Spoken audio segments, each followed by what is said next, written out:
हमारे मुख्य अतिथि देवतुल्य और मेरे गुरुजी professor Negi sir, headmistress Negi ma'am, मेरे स्टाफ के मेरे विद्वान साथी, कर्मचारी साथी और प्यारे बच्चों, बहुत बड़ा कार्यक्रम आपके लिए है और इन क्षणों का हम इंतजार करते हैं कि जब प्रोफेसर सर हमको दिशा निर्देशन करेंगे। आप तो दिशा प्राप्त करेंगे ही, पर हमारे लिए भी जीवन जीने के लिए, कुछ अच्छा करने के लिए बहुत बड़ी प्रेरणा मिलती है। तो बातों को मैं आगे बढ़ाऊंगा, उससे पहले स्वागत कार्यक्रम, मुख्य अतिथियों का स्वागत कार्यक्रम के लिए, माल्यार्पण कार्यक्रम के लिए मैं जोशी मैम को आमंत्रित करूंगा कि वह मैडम का माल्यार्पण करेंगे। ज्वाल मैडम से भी आग्रह करूंगा कि मैम का माल्यार्पण करेंगे।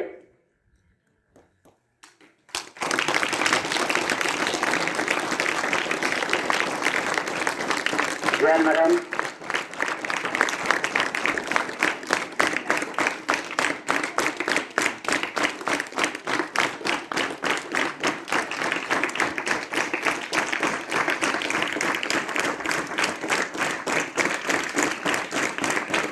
मैं अपने विद्यालय के अपने बड़े साथी श्री बीजी को आमंत्रित करूंगा कि वे सर का माल्यार्पण करेंगे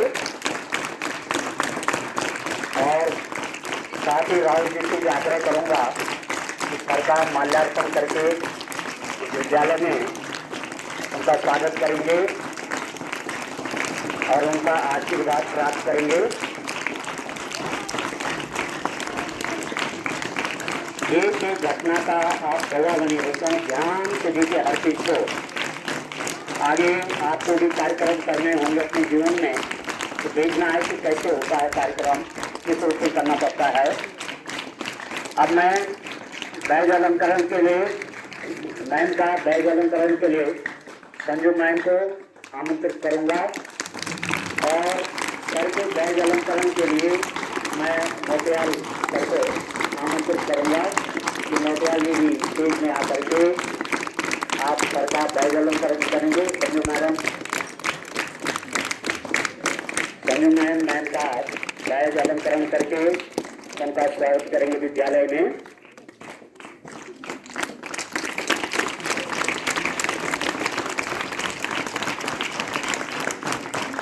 आज का दिन विशेष है बेटा। हम कह रहे थे बच्चों के लिए पता नहीं कितनी धूप आती है, तो देखो आसमान में भी आज आपके लिए विशेष कल राष्ट्रीय पहले उत्तराखंड के लिए मौसम अनुकूल और इतने बड़े बड़े लोग स्टेज में हैं कि बहुत बड़ी बात है बेटा। हर समय ऐसा मौका नहीं आता है।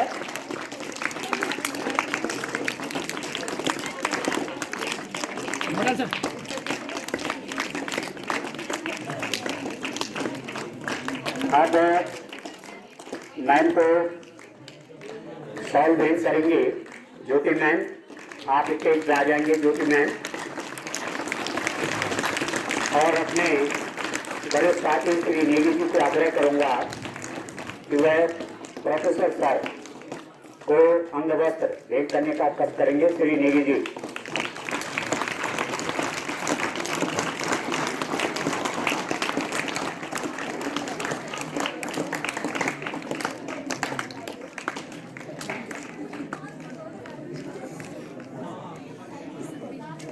ताली बजाए होता हूँ। नेगी जी,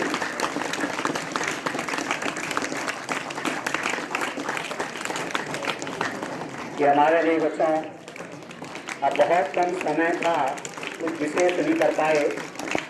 कहते हैं पत्र पुष्पम फलम तोयम ईरी भक्त्वा प्रयच्छति।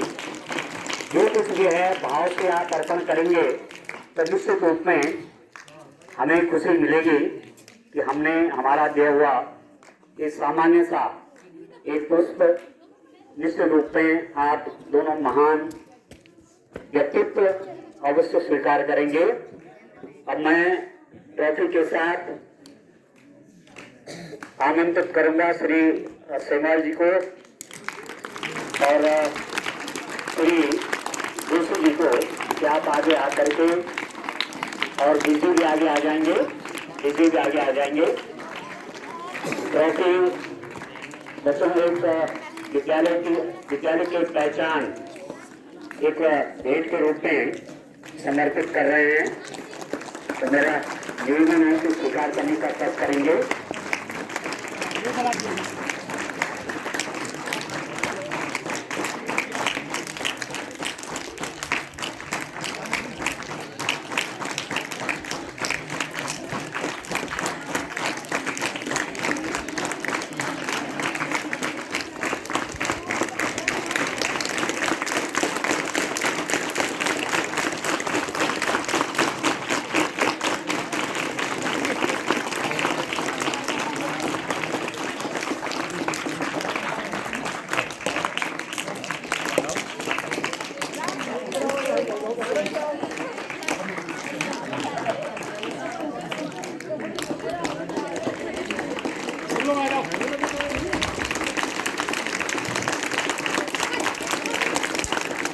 मेरा निवेदन है समस्त स्टाफ कृपया मंच पर आने का कष्ट करेंगे। समस्त स्टाफ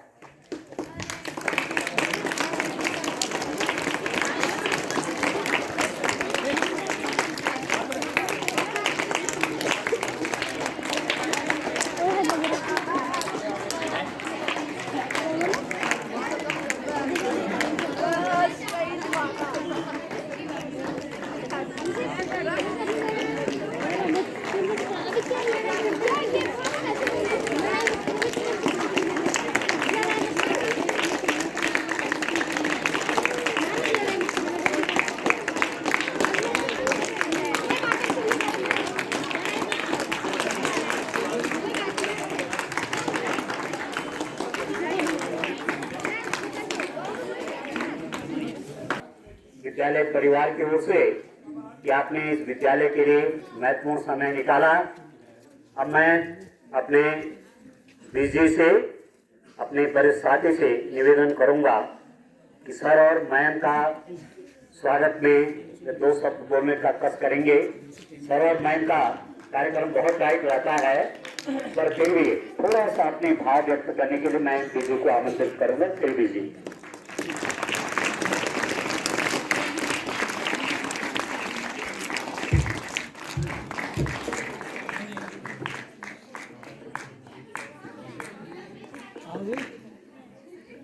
प्यारे बच्चों,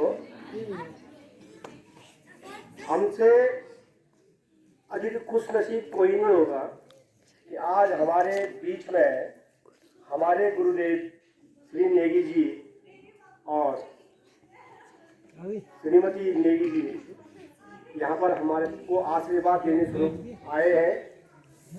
इससे बड़ा जो है अच्छा दिन हमारे लिए दोबारा नहीं होगा। मैं अपने विद्यालय में अपने गुरुजी और श्रीमती नेगी मैम का हार्दिक स्वागत करता हूँ और उनसे हमेशा के लिए जो है हमेशा ये चाहता हूँ कि वो हमें और हमारे बच्चों को आशीर्वाद देते रहे और हमारे बच्चे अच्छी जगह पे जो है पोस्टिंग होती रहे उनकी। तो पुनः मैं उनका हार्दिक अभिनंदन करता हूँ। बच्चों, कोई भी आदमी महान ऐसा ही नहीं बनता है। महान बनने के लिए त्याग तपस्या बहुत जरूरी होती है। उन्होंने अपने जीवन में इस पद को पाने के लिए कितनी जो है कठिनाइयां की होगी, वो आप लोगों को जो है बताएंगे। मैं इसी आशा के साथ जो है उनका पुनः आभार व्यक्त करता हूँ। धन्यवाद।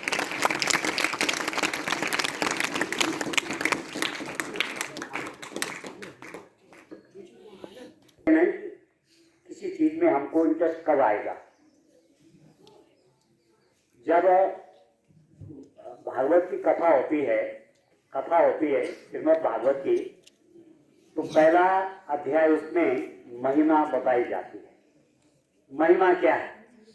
और जब हमको महिमा मालूम हो जाती है तो स्वाभाविक ही हमारा ध्यान लगता है। बच्चों, यहाँ पर मैम हैं, हेडमिस्ट्रेस पद से उन्होंने स्वैच्छिक सेवानिवृत्ति ली है और इस एजुकेशन सिस्टम के रूट पे रह करके काम किया है। जड़ों को सिंचित करके मजबूत करके एक विशाल वृक्ष कैसे बने उसके लिए लगातार काम किया है। अपने विद्यालय में उन्होंने छोटे छोटे बच्चों को भविष्य में क्या करना है, कैसे मजबूत बने, कैसे समस्याएं जब जीवन में उनके पास आएंगी तो किस प्रकार से वे उन समस्याओं का सामना करके आगे बढ़ेंगे और महान बनेंगे। उन बच्चों को अपने विद्यालय में तैयार किया। मैं कई बार उनके विद्यालय के वीडियो प्रोग्राम देखता था, तो वहां मैम सुबह प्रार्थना सत्र में बच्चों को माइंड साइंस के आधार पर उनके ब्रेन को तैयार करते थे भविष्य के लिए। कहते हैं ना कि खेत में बढ़िया सा उर्वरा शक्ति हो तो बीज भी उन्नत क्वालिटी के होने चाहिए, तब जाके वृक्ष भी बहुत बड़ा बनता है, बहुत विकसित होता है। तो ये काम उन्होंने किया है। अब उसके बाद बच्चों को सिखाने के बाद फिर दूसरी भूमिका ये हो जाती है कि अपने विद्यालय में तो काम किया ही, अब समाज के लिए करना है। तो समाज के लिए काम करना है, उसके लिए समय से पहले सेवानिवृत्ति ली और पूरे इस उत्तराखंड का भ्रमण चल रहा है। एक एक स्कूल में जा रहे हैं, एक एक स्कूल के बच्चों से इंटरेक्शन कर रहे हैं, क्योंकि आप ही तो हैं भावी पीढ़ी। यदि आप समय पर, ये समय आपका है, समय में इस समय का आप ठीक से उपयोग कर पाए, ये समझ पाए कि हमें करना क्या है, तो जीवन बच्चों धन्य धन्य हो जाता है। तो मैं इनका इस विद्यालय में फिर से मैं हार्दिक उनका धन्यवाद करता हूँ और उनका पूरे विद्यालय परिवार की ओर से स्वागत करता हूँ। बच्चों, मेरे सर प्रोफेसर सर, मैंने MSc में भी उन्होंने मुझे पढ़ाया, मैंने PhD उनके साथ की और 91 से लेकर के अब तक मैं उनके संपर्क में हूं। 2 शब्द भी बोल पाता हूं तो कहीं न कहीं उन्होंने जो मुझे प्रेरणा दी होगी उससे कुछ बातें लेकर के मैं आप तक उस बात को बढ़ाता हूं। कबीरदास जी बहुत बड़े विचारक हुए बच्चों, कबीरदास जी बहुत बड़े विचारक हुए। कबीरदास जी से एक बार किसी ने पूछा कि गुरु और भगवान में कौन बड़ा है? अब देखो कैसा प्रश्न है, एक तरफ गुरु है, एक तरफ भगवान है, बड़ा कौन है? तो कबीरदास जी ने कहा कि मेरे को उसमें मत डालो, ये तो बहुत बड़ा कठिन प्रश्न है। तो पूछने वाले ने पूछा कि आपके पास ऐसा कौन सा प्रश्न का उत्तर नहीं है, आप तो सब कुछ जानते हैं। तब बोले, बच्चों, गुरु गोविंद गुरु खड़े काटे लागो पाए, बलिहारी गुरु आपने गोविंद दियो बताए। गुरु का स्थान पहले बताया है। गुरु और भगवान दोनों खड़े हों तो मैं किसकी चरण वंदना पहले करूंगा? तो कहा कि पहले चरण वंदना गुरु की करो। कहा कि क्यों? इसलिए करो कि वो तो गुरु हैं जिन्होंने ईश्वर के बारे में आपको बताया है कि भगवान क्या है। कौन बताता है? गुरु बताते हैं। इसलिए प्रथम पूजनीय स्थान गुरु का होता है। सिरे रुष्टा गुरु स्त्राता गुरु रुष्ण कश्चन। भगवान शंकर रूठ जाए तो युक्ति है उनको मनाने की, गुरु के पास चले जाओ। पर गुरु रुष्ण कश्चन, यदि गुरु रूठ गए तो फिर रास्ता कौन बताएगा?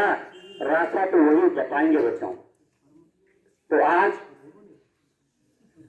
जो है इस कार्यक्रम का पूरा आनंद लेना है, पूरा समझना है, पूरा बच्चों एक एक पल जीना है। कहते हैं ना, श्रीमद् भागवत में कहा गया है, भाजो जैन बहुजन समर्जितेन सत्संगमं च लभते पुरुषो विदाय अज्ञान हेतु कृतमोह मदांधकारा नासं विदाहि तरो दैते विवेक। जब ईश्वर कृपा होती है तो हमको सत्संग मिलता है। ये सत्संग है बच्चों, ये सत्संग है। हम जगह जगह जाते हैं अच्छी अच्छी बातें सुनने के लिए, अच्छी अच्छी बातें समझने के लिए। आज ज्ञान का ये समुद्र यहीं आ गया है, तो हर पल का लाभ लेना है। ये मेरी आपसे अपील है बच्चों। प्रोफेसर सर एक सामान्य व्यक्ति नहीं है, बहुत गरीब घर से, ध्यान से सुनना, बहुत बच्चों का प्रश्न होता है कि मैं तो बहुत गरीब हूं, मैं कैसे करूंगा आगे।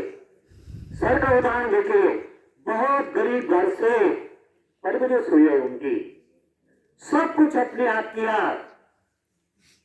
एक प्रेरणा, एक ईश्वर कृपा दिल में थी, एक एक चीज को जोड़ा और आज ज्ञान के उस शिखर पर है। विश्वविद्यालय के प्रोफेसर, छोटी मोटी बात है क्या?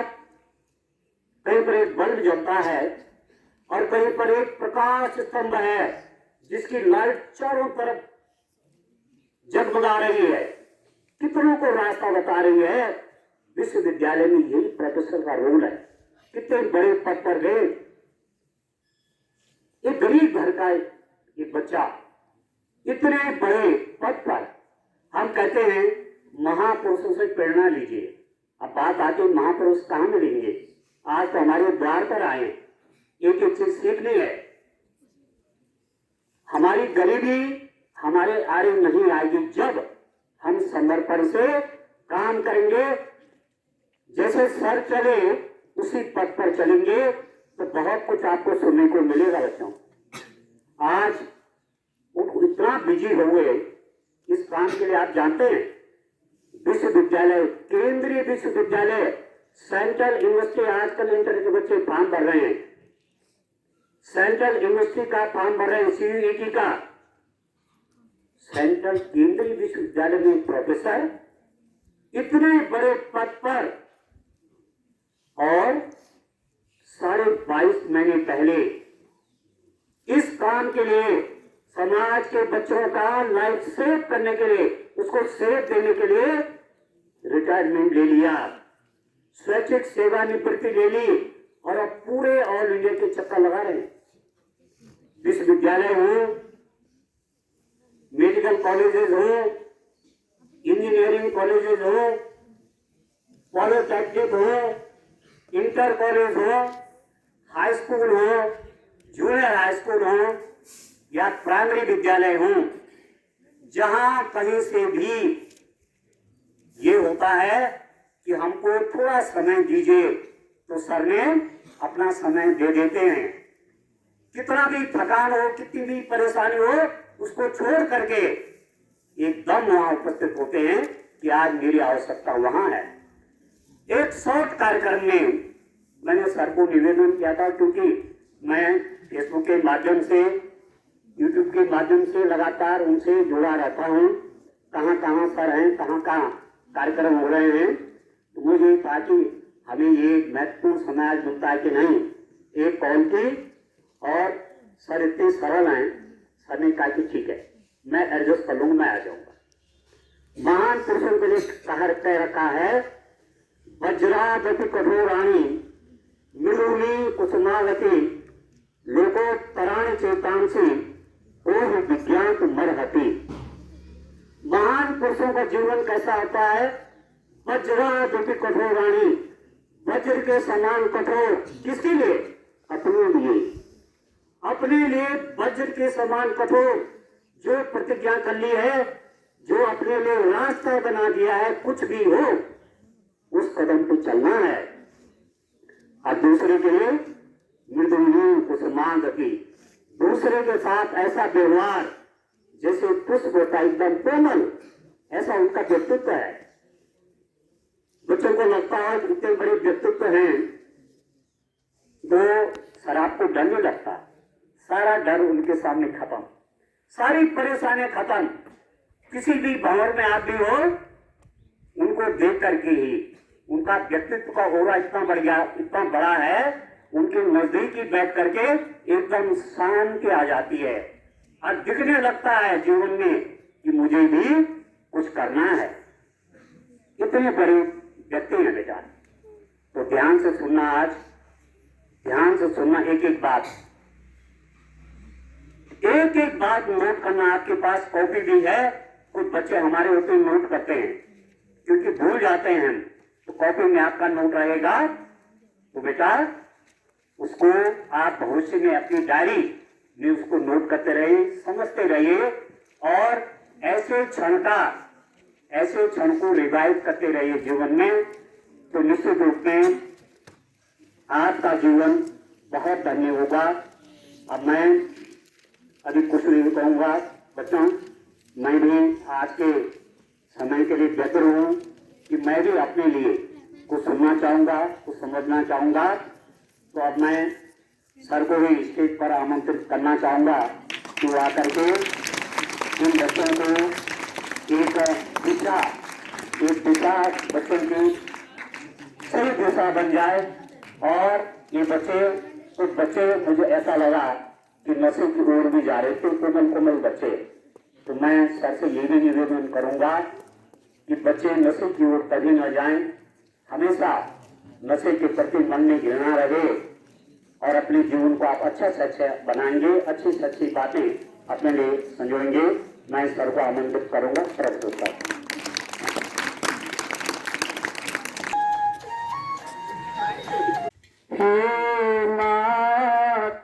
भूमि तेरी जय हो, सदा विजय हो। तेरे खुले गगन में सिर को नवा कर, तेरे कदम बुझाओ में सिर को नवा कर।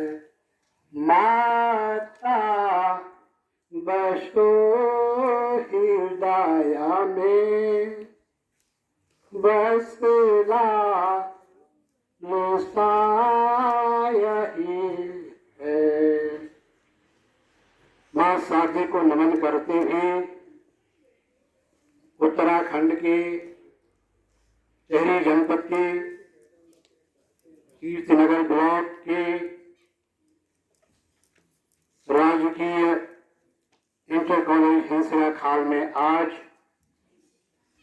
करियर काउंसलिंग के इस अवसर पर मैं सबसे पहले इस खूबसूरत जगह को, मां शारदे के इस पुण्य स्थान को दिल से नमन करता हूँ और इस विद्यालय के प्रधानाचार्य डॉक्टर हर्षमणि पांडे जी, जो कि इस विद्यालय के दीप्ति के समान है, इस विद्यालय को अपना संरक्षण दे रहे हैं प्रधानाचार्य के रूप में।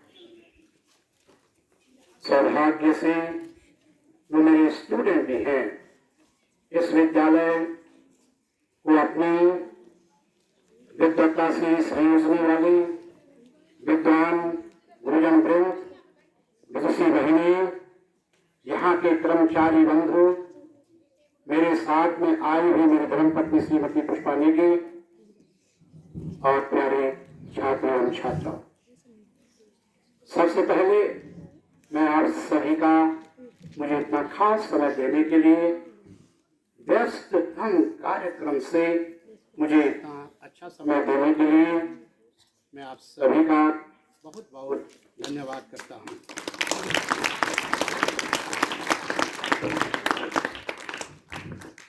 इस रूप से मैं पहले श्री बिष्ट जी का, जिन्होंने कि मुझे कई बार आप लोगों के बीच में आने का पहले मौका दिया,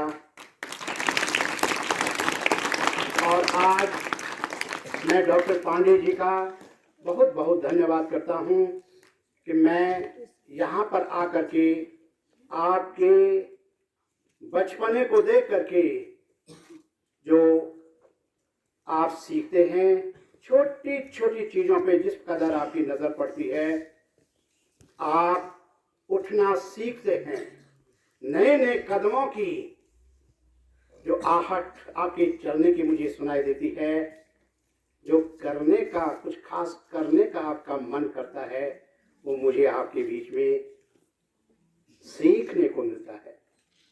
और सच माने में मैं यहाँ से जब पिछली बार भी गया हूँ सीख करके, तो मेरी जिंदगी में बहुत बड़ा एक फर्क पड़ा है। और आज भी मुझे भरोसा है कि आपके एक एक स्टूडेंट को जब मैं बहुत करीब से देखूंगा, उसके अंदर की उठती हुई ज्वाला को, ज्ञान की प्रदीप्ति को मैं बहुत करीब से समझ करके अपने साथ ले जाऊंगा। तो आज भी मुझे बहुत कुछ सीखने को यहाँ से मिलेगा। इसी उम्मीद के साथ में मैं आपसे स्पष्ट कर देना चाहता हूँ, थोड़ी देर के लिए मेरी उम्र छोड़ दी जाए, मैं कितने साल का हूँ, पर जो मेरा मन कह रहा है, मैं आप ही जैसा एक बच्चा, और आप ही जैसा मैं एक विद्यार्थी हूँ। और आप जानते हैं, एक विद्यार्थी के अंदर वो तमन्ना, सीखने की क्षमता, सीखने की जिज्ञासा और सीखने का जो औदा होता है, उसको सीखने का जो एक तमन्ना होती है, आप उसका महसूस करते ही होंगे। बस यही मैं कर रहा हूं। सिर्फ मेरी आदत है, मैं बड़ी चीजों पे नजर नहीं डाल पाता हूं। पहले ही मेरी नजर सबसे पहले आसपास पे पड़ती है, छोटी छोटी चीजों पे पड़ती है। मसलन आप क्या देख रहे हैं, आपका ध्यान कहाँ है, आपकी नजर कहाँ है, आपकी उंगलियां क्या काम कर रही हैं, आप क्या सोच रहे हैं, और आपके अंदर क्या परिवर्तन आ रहा है, और आप भविष्य में क्या बनने वाले हैं, इस पर मेरी नजर पड़ती है। और इसी की पढ़ाई करने का मैं एक विद्यार्थी हूं, स्टूडेंट हूं। यानी मैं माइंड साइंस का स्टूडेंट हूं। ये पिछली बार बात हो चुकी है। मैं जब भी यहाँ पे आता हूं बहुत अच्छा लगता है, और जबकि मैं आपके बीच में इस समय हूं, अब तो मेरे अंदर की जिज्ञासा, आपसे बात करने की, खुल करके बात करने की, और आपके आगे बढ़ने की जो मुझे संभावना लग रही है, अब तो मैं बिल्कुल आपके पास आने के लिए तैयार हूं। थोड़ी जगह दीजिए मुझे अपने मन में, अपने मन में जगह दीजिए मुझे, अपने अंदर जगह दीजिए थोड़ी सी। यानी मुझे सुनने के लिए तैयार हो जाए। आप ठीक से बैठोगे, तभी मैं आपके पास आता हूँ। अब एकदम से ठीक बैठना है आपने, बिल्कुल सही, जैसे कि आप किसी बड़े काम को सुनने के लिए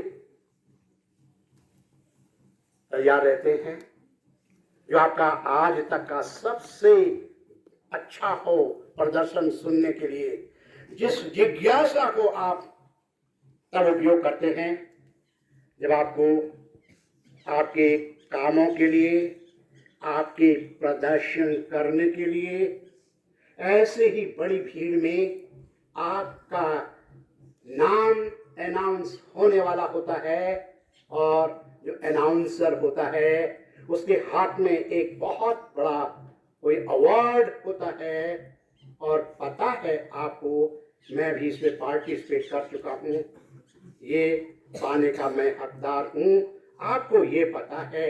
परंतु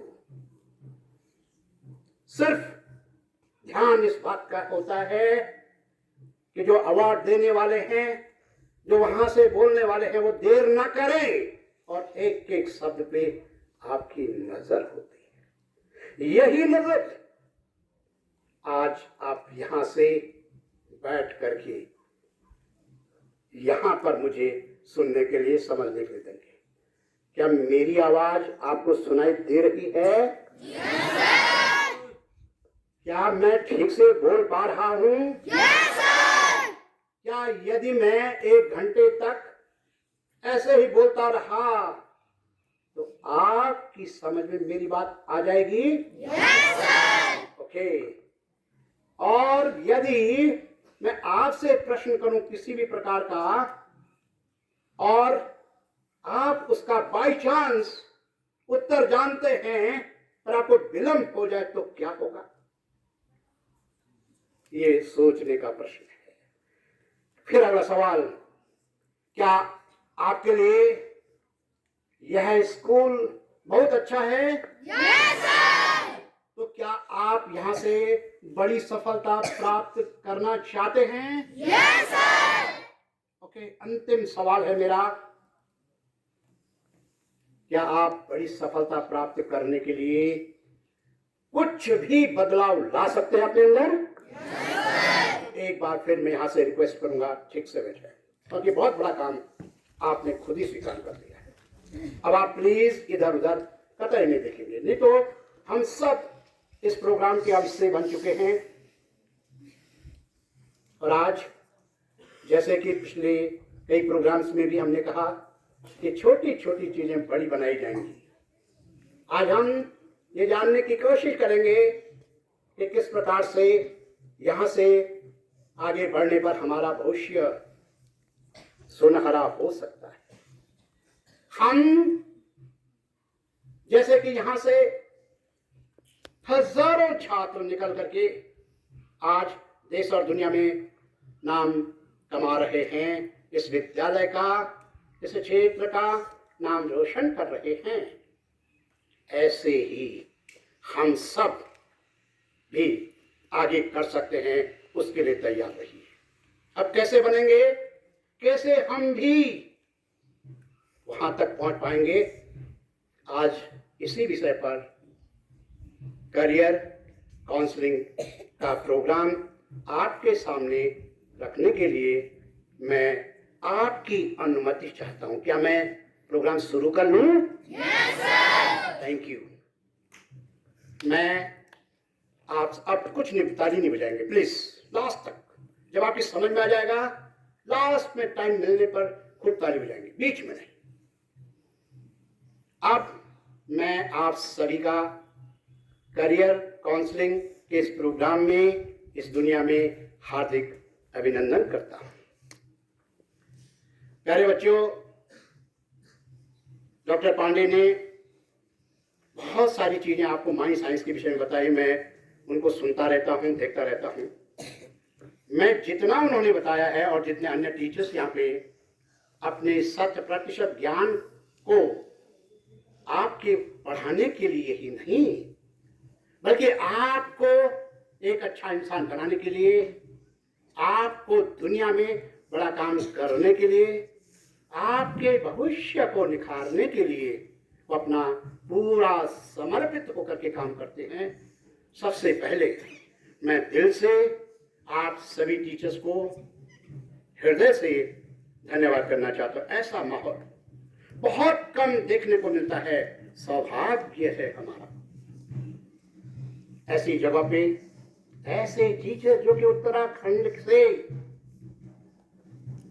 चुन चुन करके सेलेक्ट हो करके आपके बीच में आपके लिए आए हुए हैं। क्या आप यह जानते हैं कितने अच्छे टीचर्स हैं? हाँ या ना बोलिए। बहुत अच्छा समझा आपने। अगला प्रश्न, क्या आपने ऐसे टीचर्स को और करीब से सुनने की समझने की पूरी कोशिश कर ली है? गुड, तभी तो मैं कह रहा था कि हाँ हो रहा होगा ऐसा। अगला, अगर आप ये सब कुछ समझ रहे होंगे तो अब मैं आश्वस्त हूं, पूरा भरोसा हो गया मुझे कि अब मेरी एक एक बात आप तक आसानी से पहुंच जाएगी। चलिए, करियर काउंसलिंग एंड गाइडेंस, यहाँ पर करियर काउंसलिंग के नाम से जाना जाता है। तो करियर काउंसलिंग प्रोग्राम का क्या मतलब होता है प्यारे बच्चों? ये 3 शब्दों से बना हुआ है। करियर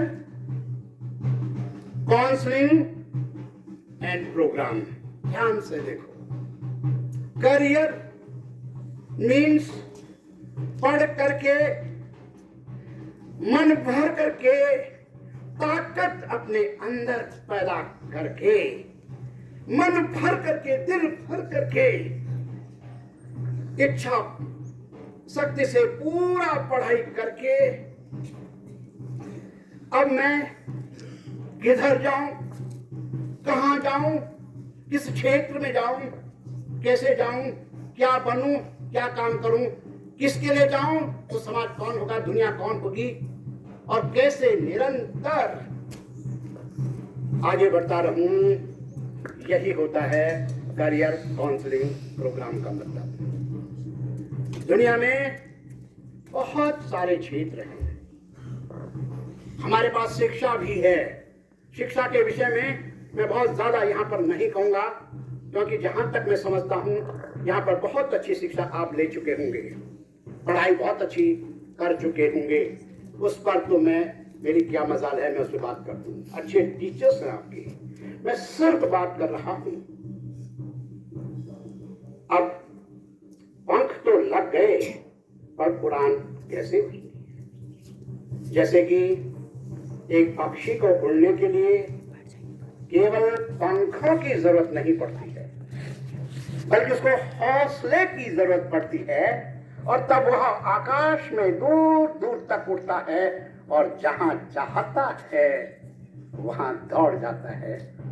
आज वक्त जहां पर हम खड़े हैं, बहुत अच्छे से देखिए कितना बड़ा मौका है ये, जबकि हम साल भर से अपनी पढ़ाई कर चुके हैं, तबियत भर करके हम अब आगे बढ़ना चाहते हैं। कहां जाएंगे, कैसे आने वाली परीक्षा को अच्छे ढंग से उसमें अपना प्रेजेंटेशन देंगे, अच्छे ढंग से उसमें अंक प्राप्त करेंगे, लिखेंगे, अच्छे अंक प्राप्त करेंगे, और फिर हमारा भविष्य क्या होगा।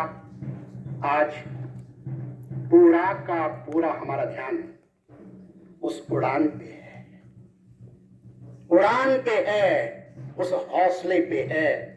वहां कैसे पहुंचेंगे हम, जो हम सोचते हैं। तो आइए एक बार हम सब इस कार्यक्रम का करीब से हिस्सा बने, ध्यान से देखें।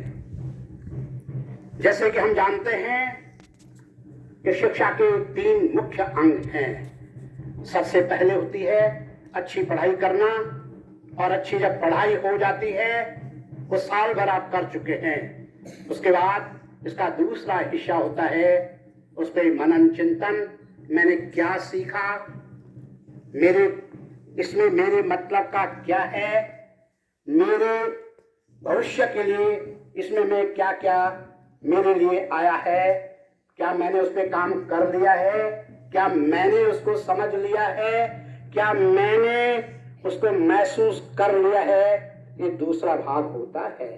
और तीसरा भाग होता है, अब मैं इसे कैसे उपयोग करूंगा या करूंगी जब परिस्थितियां, स्थितियां, जरूरत इस प्रकार की होगी, ऐसा प्लेटफॉर्म होगा, ऐसे क्वेश्चंस आएंगे, ऐसा मुझसे उम्मीद की जाएगी, तो मैं किस प्रकार से अपने ज्ञान का उपयोग करूंगा या करूंगी? यह पूरा मिला करके ठीक वैसे ही है जैसे कि हम किसी वस्तु को समझने के लिए उसकी लंबाई की जरूरत पड़ती है, चौड़ाई की जरूरत पड़ती है और ऊंचाई की जरूरत पड़ती है। प्यारे बच्चों, केवल किताबों को पढ़ने से, किताबों को रट देने से, जैसे किताब में लिखा गया है वैसे ही करके हमारा सपना पूरा नहीं हो सकता है। पढ़ना पहला हिस्सा है, दूसरा हिस्सा है उसमें मनन चिंतन करना। ये मनन चिंतन की थोड़ा सा मैं बात करना चाहता हूं आप सभी से। मनन चिंतन हम जितना करते हैं उतना हमारा ज्ञान उतने से गुना हो जाता है। बड़े ध्यान से देखें, जितनी हम पढ़ाई करते हैं उसमें जितनी बार और जिस ढंग से हम उसको महसूस करते हैं, फील करते हैं, अनुभव करते हैं, समझने की कोशिश करते हैं, उतना वह ज्ञान हमारा बढ़ जाता है। फिर से समझने की कोशिश करते हैं। हमने पढ़ाई की, विषय कुछ भी हो, क्लास कुछ भी हो, टीचर्स कुछ भी हो, जो हमने पढ़ा, जब हम उसको मनन चिंतन अपने तरीके से बार बार करते हैं, मान लिया जाए उसको घर में जाकर के हमने 2 बार रिवाइज किया तो जो ज्ञान है वो 2 से गुना होगा। 3 बार किया, 4 बार किया, बार बार कर रहे हैं तो आप समझ लीजिएगा, अगर हमारा ज्ञान 60 या 70% है या 60 और 70 का है और हम बार बार उसको गुणा कर रहे हैं, यानी कि उसको महसूस कर रहे हैं, तो 1, 2, 3, 4 और 100 से गुणा होता रहेगा। कितना बड़ा मान हो गया। मेरा कहने का तात्पर्य ये है, जब हम उस ज्ञान को जो हमने लिया है मनन चिंतन करते हैं तो गुणा होता रहता है। थोड़ी देर के लिए मैं इसको छोटे रूप में कहने की कोशिश कर रहा हूं। आज के दिन में कुल मिला करके हमारा नॉलेज 5 है, पर घर में जाकर के हमने बार बार उसको रिवाइज किया, उसको चेक किया, महसूस किया, उससे बात की, उसको अपनाने की कोशिश की, और यदि हम बार बार कर रहे हैं तो वो 10 से गुणा हो सकता है, 100 से गुणा हो सकता है। अब उसकी वैल्यू, उस 5 की वैल्यू तो 50 होगी और 500 या 5000 भी हो सकती है, देखिएगा। और जब इतनी वैल्यू उसकी हो गई मनन चिंतन से, अब बात आती है जो 500 या 50 या 5000 को आप बांटेंगे कैसे? बांटने पर मैं ज्यादा जोर दे रहा हूं, क्योंकि आज जो जहां पर हम खड़े हैं, सामने एग्जामिनेशन है, परीक्षा है, चाहे आप 6th में हो चाहे 12th में हो। आज हम आगे सिर्फ एक परीक्षा देख रहे हैं, परीक्षा। उस परीक्षा के लिए अब हम तैयारी करने जा रहे हैं, इसलिए मेरा सबसे ज्यादा जोर आज होगा वो तीसरे पार्ट पे, तीसरे हिस्से पे, जो कि है बांटना कैसे है, लिखना कैसे है, बोलना कैसे है, इस पर जोर देंगे आज। इसको कहते हैं इंग्लिश में एक्सपोजर या मैनिफेस्टेशन। आता है, सोच भी हो गई, पर लिखना, बोलना समय के अनुसार, जरूरत के अनुसार अगर ये थोड़ा कम है तो रिजल्ट भला कैसे अच्छा रह सकता है। चलिए आज का ये इंटरेस्टिंग टॉपिक जो कि परीक्षा पर आधारित है, परीक्षा कैसे अच्छे ढंग से हम निभा सकते हैं, यानी कि परीक्षा जो सामने दिख रही है उसको हम अपनी तैयारी के हिसाब से कैसे उसमें सफलता प्राप्त कर सकते हैं, इस विषय पर आज मुख्य टॉपिक होगा। और जब ये समझ में आ जाएगा तो इसके बाद हम फ्यूचर में कहां कहां जा सकते हैं, क्या बन सकते हैं, उस पर बात करेंगे। क्लियर हो गया आपको? क्लियर हो गया? तो आज का टॉपिक है हम अच्छी सफलता कैसे प्राप्त करेंगे, पूरा का पूरा डिस्कशन है ये। और जब मैं आपको बता रहा हूंगा तो मैं आपके दिमाग में भी क्या चल रहा है उसको भी समझ रहा हूंगा कि आप क्या महसूस कर रहे होंगे। तो इसलिए अपने आप को भी तैयार रखिए। मैं आपके बीच में आ रहा हूं। मेरी नजर मेरी तरफ रहनी चाहिए क्योंकि मेरी नजर आपकी तरफ है, राइट? ठीक है। तो सबसे पहले आज हम परीक्षा क्या होती है उस पर बात करते हैं और फिर परीक्षा को अच्छे ढंग से हम कैसे संपन्न कर सकते हैं उस पर मैं बात करूंगा। इस पे मैंने पूरे 40 साल में तक काम किया है और मैंने छोटी छोटी बातों को जो परीक्षा के लिए तैयारी की जाती है, परीक्षा हॉल में होती है, परीक्षा के समय होती है, उस तरफ आपका ध्यान खींचना चाहता हूं। तो सबसे पहले परीक्षा क्या होती है, एग्जामिनेशन क्या है, इस पर बात करते हैं। किसी भी सिस्टम में हमारे ज्ञान, हमारा सामर्थ्य, पोटेंशियल और हमारे उसमें जो स्किल है, कौशल है, उनके आधार पे जब हमारा मूल्यांकन होता है तो यह परीक्षा कहलाती है।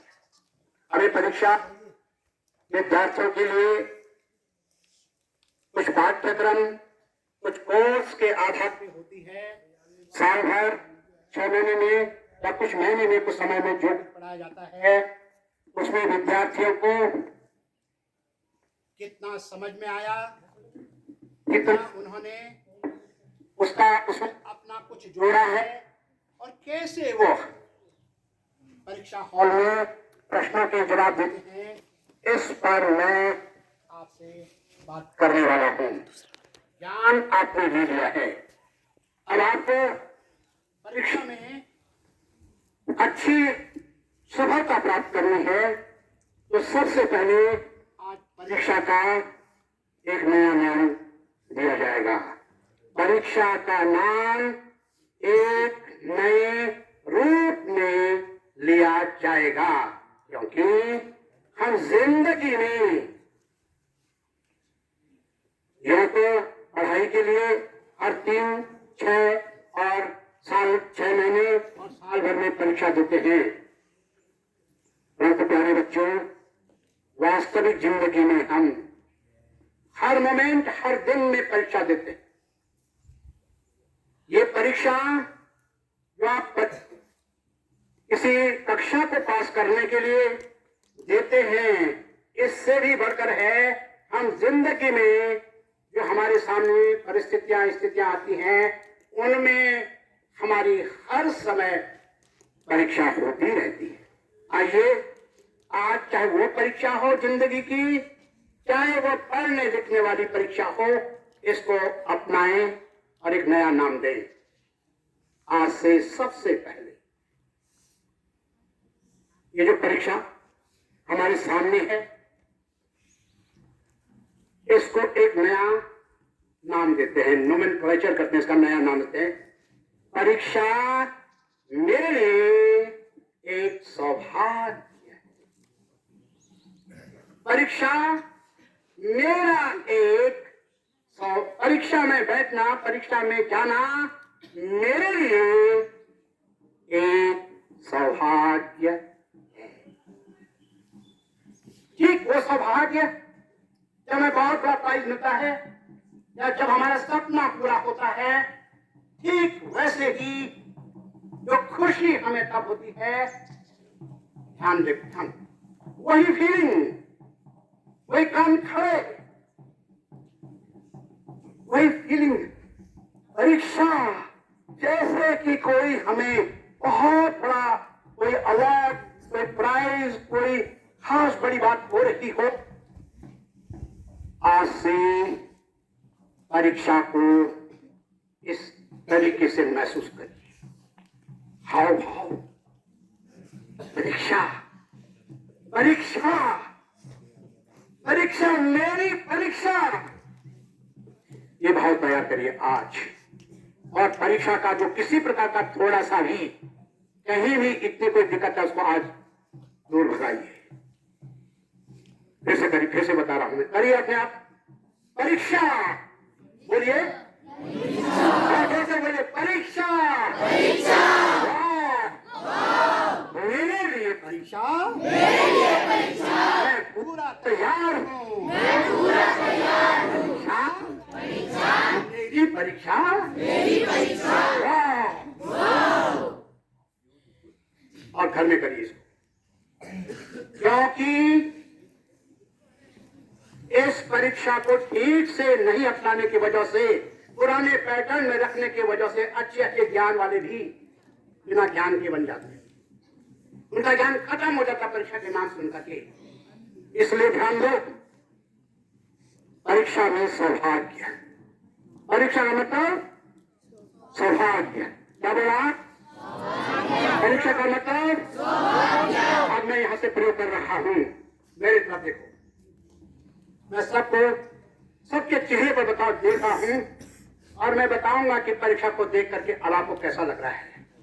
पैन नीचे कर लो बेटा, पैन नीचे, ये मन का है। जब मैं बोलूंगा परीक्षा को, मैं देखूंगा आपके अंदर क्या चल रहा है, खुशी, वाह, जैसे कोई गिफ्ट मिल रहा है, सौभाग्य आ रहा है, या फिर क्या, मेरी तरफ देखिए, आपकी परीक्षा आपका इंतजार कर रही है। वाह, वेरी गुड, शाबाश। एक बार और, आपकी बड़ी परीक्षा, कठिन परीक्षा आपकी इंतजार कर रही है। वेरी गुड, अच्छे निकल गए, वेरी गुड, शाबाश, बहुत अच्छा है, वो डर खत्म हो गया है। एक बार और, आपकी अचानक से अभी कोई बहुत बड़ी परीक्षा होने वाली है। गुड, यह है माइंड ट्रेनिंग, समझ आ गया, ठीक है, क्योंकि अभी आपने, मालूम है कितनी बड़ी बड़ी परीक्षाएं आपने देनी है दुनिया में, आपने कितना आगे बढ़ना है, और उस परीक्षा जो भी जितनी भी बड़ी हो, सबसे पहले हमारे अंदर एक गूंज पैदा होनी चाहिए। परीक्षा कितनी भी बड़ी क्यों नहीं है, और सबसे पहले एक गूंज पैदा होनी चाहिए, वाह, मेरा सौभाग्य जैसा मुझे प्राप्त होने वाला है। क्लियर है, समझ में आ गया? तो मैं फर्स्ट से पूछूंगा आपको, तो बेटा, अब परीक्षा का नया नाम बोलिए, क्या बताएंगी? आज घर में जाकर के किसी ने बोला, भाई कल आज से आपकी परीक्षा, तो आपको कैसा लगेगा, क्या मानोगे आप? सौभाग्य। गुड, वेरी गुड, शाबाश, जरा फील करके बताओ बेटा, हाँ, जैसे कोई गिफ्ट मिल रहा, शाबाश, क्या? परीक्षा मेरी सौभाग्य, मेरी परीक्षा, मेरी वाह, सौभाग्य, बोलो शाबाश, मेरी परीक्षा मेरी सौभाग्य है। वेरी गुड, समझ में आ गया बच्चों आपको? कितनी भी बड़ी बड़ी परीक्षा हो, कितनी भी बड़ी परीक्षा हो, बस को सबसे पहले सौभाग्य के रूप में मानो। थैंक यू बेटा, ठीक है, वेरी गुड। नंबर 2 है, जब ये आप समझ में आ जाए, बार बार बोलिए इसी बात को, तो एक दिन आप देखेंगे ये सौभाग्य वाकई में बन जाएगा, और कितनी भी बड़ी परीक्षा हो, कितनी भी बड़ी, आप उसको फेस कर पाएंगे। नंबर 2, इसके आगे बात बताने वाला हूं, आपकी परीक्षा जब नजदीक होगी, आप चाहे 6th में हो या 12th में हो या किसी और की परीक्षा दे रहे जा रहे हो, तो अब आपको परीक्षा की तैयारी कैसे करनी है मैं आपको बताने वाला हूं। आज घर में जाकर के मान लिया जाए आपकी परीक्षा के लिए 5 दिन है, आपकी परीक्षा के लिए 10 दिन है, महीना है, जितना भी आपको जहां पर भी परीक्षा लग रही है उसका मैं एक तैयारी बता रहा हूं आपको, कैसे अच्छी तैयारी करते हैं जबकि आपने पढ़ाई पूरी कर ली लगभग। अब आप सबसे पहले जो भी डेट आई है, जो भी डेट आपको दी गई है, कितनी तारीख से आपकी परीक्षा होनी है, सबसे पहले उसे स्वीकार करिए, प्रश्न मत करिए। क्यों? नजदीक आ गई, दूर चले गए, नहीं। जब हमें बोलते हैं तो हमारा जो ज्ञान साल भर पड़ा हमने, या हमें जो टोटल ज्ञान है उसमें डाउट पैदा होता है, शक पैदा होता है, कमजोर बन जाते हैं हम ये कह करके अरे परीक्षा आ गई, अरे तो तैयारी नहीं की, ये नहीं पूछा गया है। सिर्फ उसका स्वागत, उस डेट का स्वागत, जो आ चुकी है परीक्षा की डेट, उसका स्वागत करना है। क्या करना है? स्वागत। समझ गया? अगली बात, एक एक चीज को ध्यान में रखो और यहां से आज से शुरुआत करनी है। अगली चीज, मेरी परीक्षा माना कि 12 तारीख से या 15 तारीख से है या जब भी है, स्वीकार करो और वो डेट फिक्स कर लो। अब ध्यान दो, दिमाग तेज कैसे होता है उसको करने के लिए। तीसरा पॉइंट होगा, आज ही घर में जाकर के जितनी किताबें आपके पास हैं, आप 12th के हो, 7 के हो, 10th के हो, 6 के हो, साल भर जो कुछ आपने पढ़ा टोटल मिला करके जितनी किताबें पढ़ी, इतना तक कि जो रफ कागज भी थोड़ा सा कहीं पढ़ा हो वो उसमें भी लिखा आपने, कोई पेंसिल हो, कलम को, उससे जुड़ी हुई तमाम सामग्रियों को जो साल भर आपने उपयोग किया, उसको अपने सामने रखिए। सुन लिया आपने? सुन लिया? साल भर ये आपने सबको रख लिया अपने सामने घर में, मतलब इनसे हाँ दो, मेरी तरफ देखते रहो, मेरे पास शायद उतने शब्द नहीं होंगे जितना कि एक्शन से मैं बता पाऊंगा। आपने ये पूरा का पूरा रख दिया और उनके बाद उनको प्यार से पुकारना है, जैसे गिफ्ट को पुकारते हैं।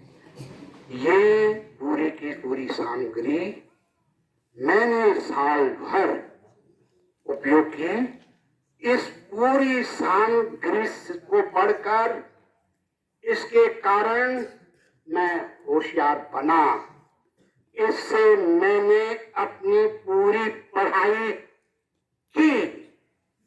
समझ में आ गया आपको? समझ में आ गया? तीसरा पॉइंट क्लियर हो गया आपको? अब चौथा पॉइंट क्या करना है, जब ये आप स्वीकार कर लें तो मन के विज्ञान के अंदर हमारा माइंड भर जाता है ऊर्जा से, जिसको बोलते मन भर गया, मन भर जाता है। वो डाउट हो नो उस वाला है, हो नो मेरे पड़े हुए मैंने, वो खत्म हो जाता है, माइंड एक्टिव होने लगता है। चौथा बिंदु, इसको यहीं पर रहने दो और अब एक पेन या कागज लो, पेंसिल और कागज लो। मैंने उस समय अभी नहीं, अभी थोड़ा टाइम लगेगा, तो घर के लिए कह रहा हूं मैं। एक पेन और कागज लोगे आप और बताओगे इन सब के सामने आंखें खोल करके कि यदि मेरा टेस्ट अभी अभी लिया जाए इस क्लास के लिए जिसको आप देने जा रहे हैं, मैं कहां पर रहूंगा, यानी मेरी कितने नंबर आएंगे। माना आपने कहा कि मेरे इस पूरे कोर्स में जो टोटल परीक्षा है, माना उसमें 70 नंबर आ रही हैं, हो सकता है जवाब 30 भी हो सकता है जवाब 90 भी हो, वो तो आपके पढ़ाई पे निर्भर करेगा, परंतु आपको चेक करना है।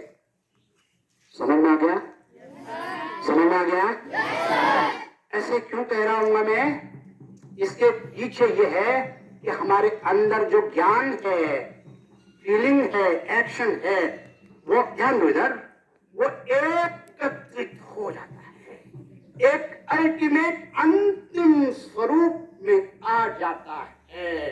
जब हम ऐसा इम्तिहान नहीं लेते हैं, ऐसा नहीं सोचते हैं तो हमारा दिमाग परीक्षा देने के लिए पूर्ण रूप से तैयार नहीं होता। समझ में आ गया? समझ में आ गया? क्या करना है फिर दोबारा बताता हूं। चौथा पॉइंट था, हमें कागज लेना है, उसमें देखना है कि यदि आज ही और अभी अभी मेरा सारे विषयों में टेस्ट लिया जाए तो मैं कहां पे रहूंगा या रहूंगी, कितना प्रतिशत नंबर आएंगे। समझ में आ गया आपको? माना कि 40 आया, माना कि 70 आया, माना कि कुछ भी आया आपका, वो घबराने की बात नहीं है। अब आपका मन परीक्षा देने के लिए वाकई में तैयार हो चुका है। इसको बोलते हैं करेंट पोजीशन इंग्लिश में। अब पांचवा बिंदु, अभी आपके पास जितने भी दिन हैं, एक मोटा मोटा खाका खींचो कि मुझे कितना प्रतिशत नंबर लाने हैं। 100 में से कितने टोटल मिला करके 70, 80, 90 या 100। क्लियर हो गया? आपकी माना 90% लानी है तो आप उस कागज के नीचे में अपना नाम लिखो, वहां पे 40 या 50 जितना आज सोच रहे हैं उतना लिखो, और जो आपको चाहिए उतना ऊपर लिख दो उसको, 90, 80 जो भी लानी है।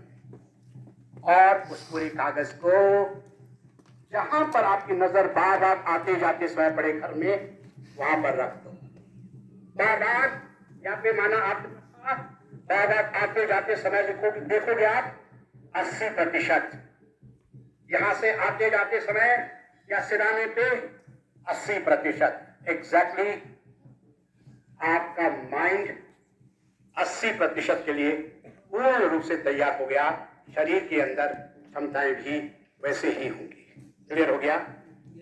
क्लियर हो गया? यह है पांचवा तरीका, पांचवा बिंदु।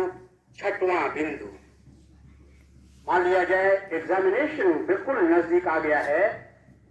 अब आपको क्या करना है? आज पहला दिन आ गया, आप परीक्षा देने जा रहे हैं। तो प्यारे बच्चों, उसमें क्या करना है उसको ध्यान से सुनिए।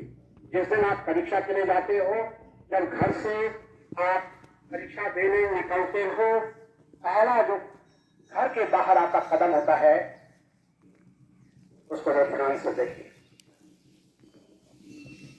आप 1 मिनट के लिए ऐसे खड़े हो जाएंगे और अपने आप को, यानी कि अपने मन को, माइंड को बताएंगे, आज मेरे लिए वो दिन आ गया जिसमें मैं साल भर मैंने जो पढ़ाई की उसका प्रदर्शन करने वाला हूँ, करने वाली हूँ। ये दिन मेरे लिए खास है।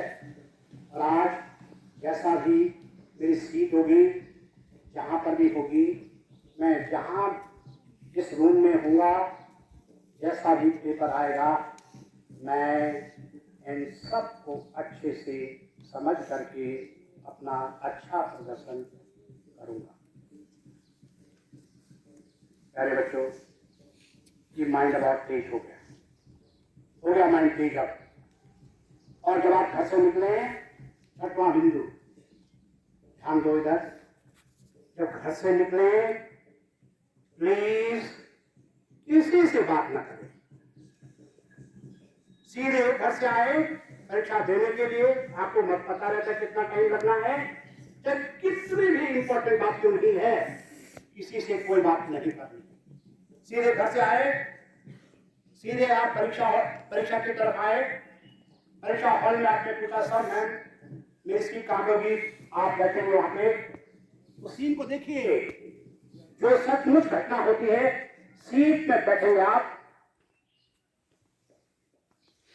थोड़ा सा 5 सेकंड के लिए सीट पे जैसे ही बैठे आपने, फिर आपने अपने सीट को संपूर्ण बैठकर धन्यवाद दिया, उस सीट को धन्यवाद दिया, और अब पूरे ध्यान से आगे देखना है। कॉपी आपको मिल रही है, पहले कॉपी मिलती है ना? कॉपी मिलती है ना? अब जब कॉपी पे देखिए, माना आपको कॉपी मिल गई, कॉपी मिल गई, ध्यान किसी की तरफ नहीं, ध्यान सिर्फ अपने कॉन्फिडेंस की तरफ, धन्यवाद की तरफ, पेन उठाई आपने, कॉपी आपके पास है, थोड़ा यहाँ पे और ध्यान दो, यहीं पर ज्यादा गलती होने के चांसेस होते हैं। आपने पेन उठाई, कॉपी में रोल नंबर, पेपर का नाम, डेट वगैरह भरते हैं। प्यारे बच्चों, मैं जोर से कह रहा हूं, इसको आराम से सबसे अच्छी राइटिंग में लिखो, कोई जल्दबाजी नहीं। आराम से लिखो उस रोल नंबर को, इसकी कोई अंक नहीं होते हैं कि आप कितना जल्दी लिखते हैं। अंक इस बात के होते हैं कि आपका प्रदर्शन कितना अच्छा है। आप अच्छी राइटिंग में जो आपका बेस्ट हो सकता है, उस राइटिंग में रोल नंबर, पेपर का नाम, तिथि वगैरह आराम से भरिए। और इतना ही नहीं, इतना ही नहीं, जब आप उसको लिखें, समय होता है, उस पर एक बार पूरे ध्यान से देखना, देखना भी है उसे। वाह, मैंने कितना अच्छा लिखा, कितना अच्छा। सुन रहे हैं आप? ये एक बूस्टिंग का काम करता है। नहीं तो हम नर्वस रहते हैं, उस समय थोड़ा सा दिक्कत होती है। अपनी तारीफ लिखा और लिखने की तारीफ एक बार जरूर करो। समझ में आ गया? करोगे? और जब पेपर आए, ध्यान दो, जब पेपर आता है तब क्या होता है, वो जल्दबाजी वहां पर भी नहीं करनी है। मैंने कहा मेरी नजर छोटी छोटी चीजों पे पड़ रही है, आपकी नजर भी छोटी छोटी चीजों पे पड़नी चाहिए, यही सुधार। अब जैसे पेपर आया,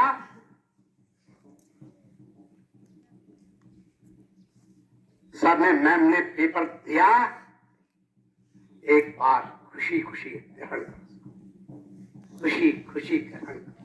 क्योंकि जब हम खुशी खुशी ग्रहण करते हैं तो हमारा ब्रेन फिर और एक्टिव हो जाता है, तेज हो जाता है, हमारी याददाश्त तेज हो जाती है। और उसके बाद जब आप उसको करोगे, पेपर को पढ़ोगे, तो लिखने में जल्दबाजी नहीं करनी है, थोड़ा टाइम लगाना है उस पर, 2-3 मिनट लगाओ पेपर को पढ़ने में। प्रायः हम जल्दी जल्दी पढ़ लेते हैं। प्रश्न कुछ और था, मुझे याद कुछ और था, प्रश्न कुछ और आ गया, मैंने समझा जल्दबाजी में, वही प्रश्न आ गया जो मैं तैयारी करके आया हूं, और वो कभी कभी गलत भी हो जाता है। समझ में आ गया आपको? समझ में आ गया? इसलिए जोर से इस बात को कह रहा हूं, पेपर को ठीक से पढ़ना है। क्या बोला मैंने? क्योंकि 2 या 3 घंटे का पेपर होता है, बहुत टाइम होता है ना। और प्राय यहाँ पर जब हड़बड़ी कर लेते हम, तो हमारी मार्क्स में या लिखने में बहुत बड़ा अंतर आ जाता है, हम मार्क्स ठीक से नहीं प्राप्त कर पाते। क्लियर हो गया आपको? और क्लियर हुआ कि नहीं? फिर अगला पॉइंट, जब आप पेपर कर दो, पेपर आपके पास आ गया, स्टार्ट करना शुरू कर लिया, तो फिर नजर डालिए तो इस प्रश्न को सबसे पहले करेंगे जो सबसे ज्यादा नंबर का होगा, या जो कम कम आता है पर ज्यादा नंबर का है, या जो छोटा है पर मुझे जल्दी आता है। मैं कहना ये चाहता हूं, हमेशा पहले उस प्रश्न को करिए जो वह चाहे आगे हो, पीछे हो, बड़ा हो, छोटा हो, परंतु जो आपको सबसे ज्यादा आता हो, उस प्रश्न को सबसे पहले करना चाहिए। सुन लिया आपने? किस प्रश्न को सबसे पहले करना है? जो मुझे सबसे ज्यादा, वो चाहे ज्यादा नंबर का हो, कम नंबर का हो, पेपर में आगे हो, पीछे हो, किस सवाल को सबसे पहले करना है? समझ में आ गया? आया समझ में? हाँ, ये हमेशा हमेशा के लिए, जब भी आप परीक्षा में जाओगे, बड़े से बड़े परीक्षा में जाओगे, वहां तक के लिए ये सफर होना चाहिए। अगला और 7वां बिंदु, जब आप पेपर कर रहे होंगे तो ध्यान रहे आपका राइटिंग शुद्ध होना चाहिए। आप जानते हैं लिख नहीं पा रहे हैं ठीक से, मार्क्स कट जाती हैं। एक सवाल के बाद स्पेस छोड़ना चाहिए, साफ साफ लिखना चाहिए। जो आप उत्तर लिखते हो, जैसे गणित और साइंस में, केमिस्ट्री में, या कोई चीज जो आप दिखाना चाहते हो, प्लीज उसको आयत के अंदर गोल करके ये गोला में या आयत के रूप में पोस्ट के अंदर लिख सकते हैं। उससे जो टीचर्स है उनका ध्यान जाता है, यानी ये बहुत खास स्टूडेंट लग रहा है मुझे, क्योंकि हजारों में कॉपियां होती हैं, टीचर्स बहुत अच्छे से चेक करते हैं, लेकिन उसमें जो आपका ये इंप्रेशन रहता है तो आपके 1, 2, 3 नंबर ज्यादा बढ़ सकते हैं। समझ में आ रहा है आपको? समझ में आ रहा है ठीक से? अब बारी आती है जब हम पेपर कर देते हैं और उसके बाद हम सर्वर मैन को, जो निरीक्षक होते हैं, उनको हम कॉपी जमा करते हैं। अब क्या करते हैं उसके बाद? क्या करते हैं उसके बाद? क्या करते हैं जमा करने के बाद? सोचो तो क्या होगा आपने? ध्यान दो, ये बहुत इंटरेस्टिंग पॉइंट है। आपने कॉपी जमा की और उसके बाद जैसे ही यहाँ पर कॉपी जमा हो गई, अब उसके बाद जैसे ही आप बाहर आ रहे हैं, मन ही मन में अपनी पीठ थपथपानी है। शाबाश, कर दिया पेपर बहुत अच्छा, शाबाश मैंने पेपर अच्छा कर दिया, शाबाश मैंने पेपर अच्छा कर दिया, मैंने ठीक वही कर दिया जैसे मैंने सोचा था, जैसे मैंने करना है बच्चों, ये मन ही मन में। फिर आगे देखो, अभी यहां पर आगे देखो, आपने मन ही मन अपने आप थपथपाजी पेट, शाबाश, इसका फर्क पड़ेगा आगे। जो अगला पेपर आएगा उसमें खुशी होगी सबसे पहले, और जिंदगी में जब पेपर आएंगे तो खुशी होगी, क्योंकि आपने पीठ अब समझ में आ गया? अब आगे चलते हैं, जरा आगे देखो। अब आगे घर की तरफ आ रहे हैं, बहुत सारे दोस्त भी आ गए। आज तक हम क्या करते थे, ये सवाल कहते, अरे इस सवाल का जवाब क्या है, अरे क्या हुआ, कैसे हुआ, और घर आते आते सब मिला दिया पेपर।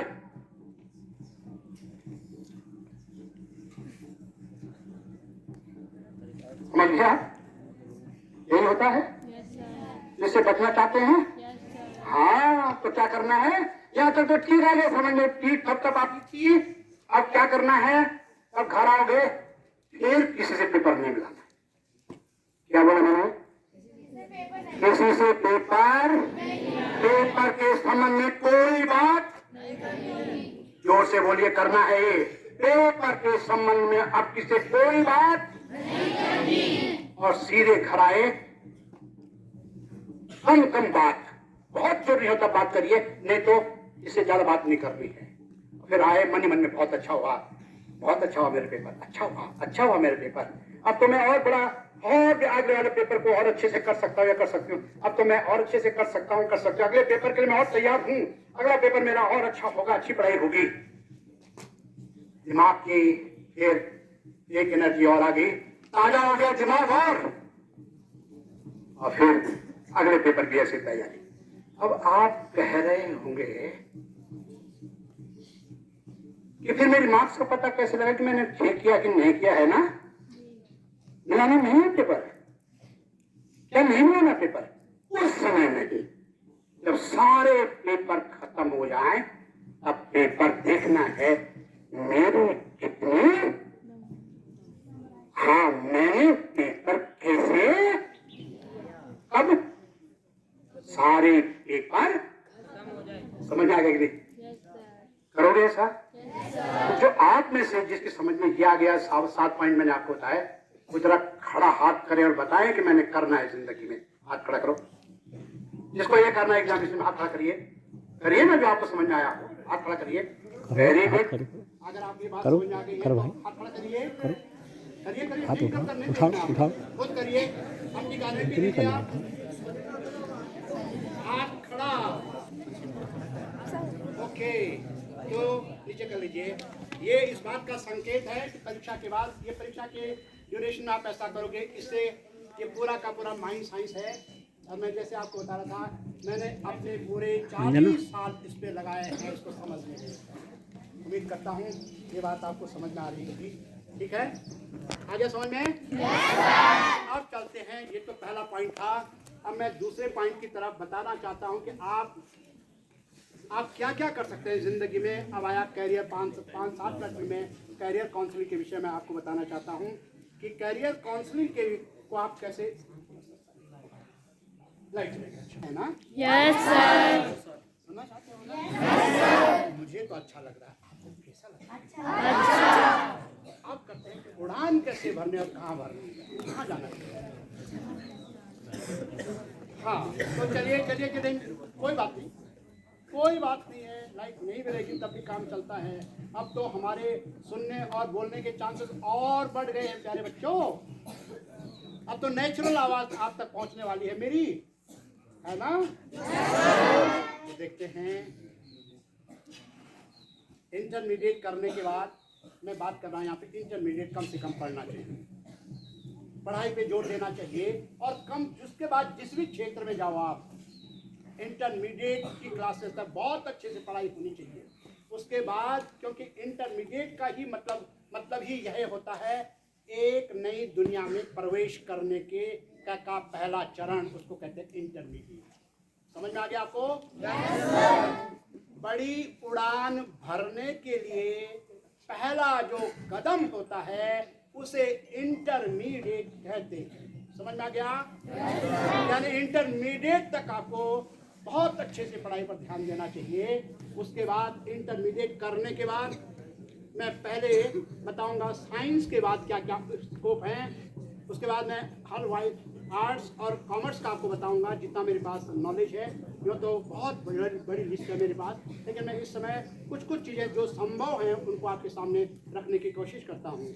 जो इंटरमीडिएट साइंस साइड के हैं, मैथमेटिक्स बायोलॉजी वाले हैं, उनके लिए मैं पहले बताने की कोशिश करूंगा। सारे बच्चों 6 से आप सुन लो ताकि आप आगे इन बातों को अपने जीवन में समझ करके फिर अपना फ्यूचर तैयार कर सकते हो। चलिए, इंटरमीडिएट के बाद जो तो आप जानते ही हैं कि इंटरमीडिएट साइंस के बाद आप इंजीनियरिंग कर सकते हैं। BA, BE, BTech, BE, BTech, BCA, ये प्योरली ये इंजीनियरिंग के क्षेत्र हैं। BSc IT इंफॉर्मेशन और टेक्नोलॉजी भी होता है। BSc की डिग्री के साथ इंफॉर्मेशन और टेक्नोलॉजी करने से BSc IT बन जाता है। आप B फार्मा कर सकते हैं, बायोलॉजी वाले स्टूडेंट। आप बायोटेक कर सकते हैं, जो कि आजकल बहुत बड़ा स्कोप है बायोटेक में। आप BSc हॉर्टिकल्चर कर सकते हैं, आप BSc एग्रीकल्चर कर सकते हैं, BSc आप फॉरेस्ट्री में कर सकते हैं। ये सब्जेक्ट आपको IFS में इंडियन फॉरेस्ट सर्विस के लिए तैयार करेंगे। अगर आपने वहाँ इंटरेस्ट लिया तो वहाँ पर भी आप जा सकते हैं BSc के बाद। मैं आपको बताना चाहता हूँ आजकल कुछ नए क्षेत्र आ गए हैं, जैसे कि एनिमेशन का है, बहुत अच्छा क्षेत्र है। बहुत सारे स्टूडेंट्स जो इंटरमीडिएट में साइंस ग्रुप के थे वो आज एनिमेशन के क्षेत्र में चले गए हैं। एनिमेशन का मतलब है, आप जानते होंगे, कंप्यूटर के ज़माने में जो डिज़ाइनिंग आती है, जब आप कंप्यूटर देखते हैं तो वो एनिमेशन ही होता है। और एनिमेशन एक बहुत बड़ा क्षेत्र है। एनिमेशन क्या कहा मैंने? समझ में आ गया आपको? उसके बाद है अगला कंप्यूटर डिज़ाइनिंग, मशीन रीडिंग। ये तमाम नए क्षेत्र हैं जिसमें कि हम अपने दिमाग को एक मशीन से जोड़कर एक नया काम कर सकते हैं। ये इंजीनियरिंग के क्षेत्र हैं। यदि आप इन क्षेत्रों में जाना चाहते हैं तो आपको आगे इंजीनियरिंग की ब्रांच लेनी चाहिए। ये कहाँ से होंगी, ये भी एक बहुत अच्छा सब्जेक्ट है। कहाँ से कौन कोर्स होता है, इसकी भी अगर मुझे टाइम मिलेगा तो मैं आपको बताऊंगा कौन कोर्स कहाँ से हो सकता है। फिलहाल मैं आपको जानकारी देना चाहता हूँ कि इंटरमीडिएट साइंस के बाद और क्या संभावना है।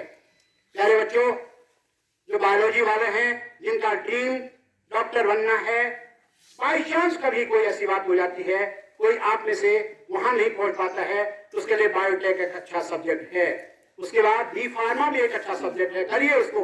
ये यहाँ पर HNV गढ़वाल यूनिवर्सिटी में भी ये सब्जेक्ट। आप बायोटेक कर सकते हैं, जो कि रिसर्च करते हैं। आजकल जितने भी सीड हैं रूरल इंजीनियरिंग में, आप जा सकते हैं। और बहुत सारे क्षेत्र बायोलॉजी के क्षेत्र में हैं।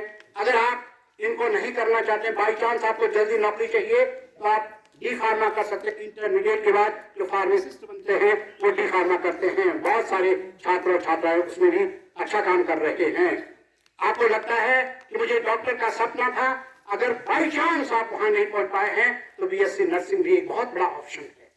मैं कई सारे नर्सिंग कॉलेजेस में जाता हूं, वहां पर जो इंटरमीडिएट में ऑर्डिनरी स्टूडेंट थे वहां पर जाकर के बहुत अच्छा काम कर रहे हैं। आप पीएचडी कर सकते हैं, एमएससी कर सकते हैं, नर्सिंग में पीएचडी कर सकते हैं, प्रोफेसर बन सकते हैं उस क्षेत्रों में भी। आप बीएससी आईटी के अलावा बीएससी बीएड भी कर सकते हैं। मैं आपको बताना चाहता हूं कि आप जब बीसीए करेंगे तब भी आप टीचिंग में आ सकते हैं। इंटरमीडिएट कॉलेज के लिए आप एंटाइटल्ड हो जाते हैं।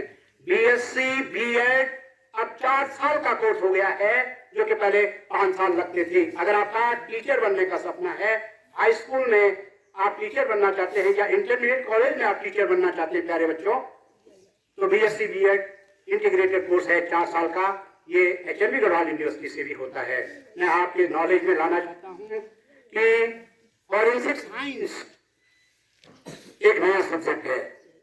फॉरेंसिक साइंस सुना है आपने?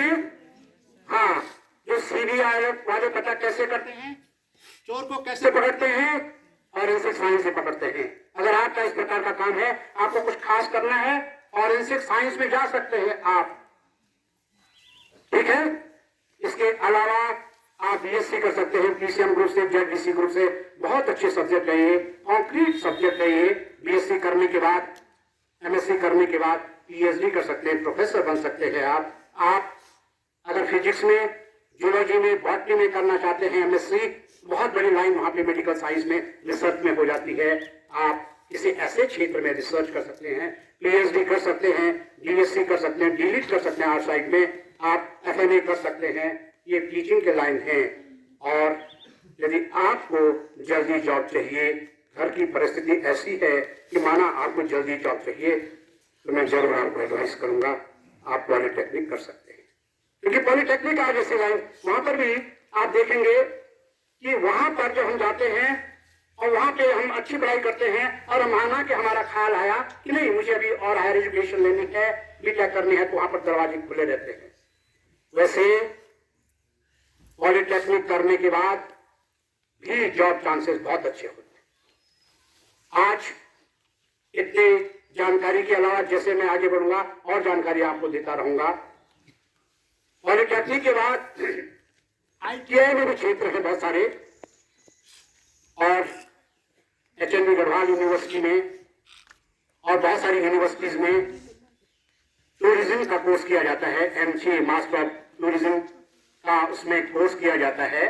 तो प्यारे बच्चों, अगर आपको म्यूजिक का शौक है, सिंगिंग और डांसिंग का है, ड्राइंग पेंटिंग का है, ये कोई जरूरी नहीं कि आपने साइंस में ही करना है, बीएससी करनी है या इंजीनियरिंग में जाना है।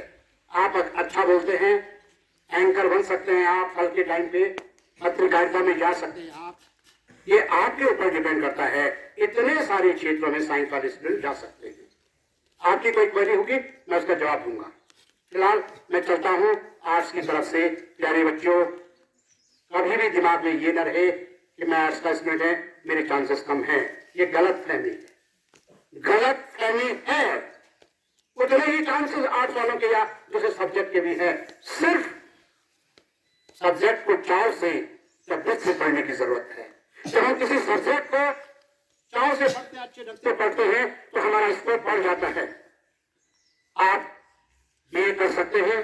बीए में जैसे पॉलिटिकल साइंस है, हिस्ट्री है, आर्कियोलॉजी, बहुत अच्छे सब्जेक्ट है ये। पब्लिक एडमिनिस्ट्रेशन में बहुत अच्छा सब्जेक्ट है, जिसमें पीसीएस और आईएएस में ज्यादा सेलेक्ट होते हैं लोग, ज्यादातर पब्लिक एडमिनिस्ट्रेशन से। आप वहां पे देखेंगे साइकोलॉजी, मनोविज्ञान, जिसमें मैं भी काम कर रहा हूं, ये मन का विज्ञान वहीं से शुरू होता है। हम दूसरे के भावों को जान जाते हैं। किसी को दर्द हो रहा है, एंजाइटी हो रही है, परेशानी है, साइकोलॉजी के क्षेत्र में बहुत बड़ा काम हो रहा है। एक सब्जेक्ट भी और भी है आर्ट्स के साइंस के आर्ट साइड में, जिसका नाम है दर्शन शास्त्र।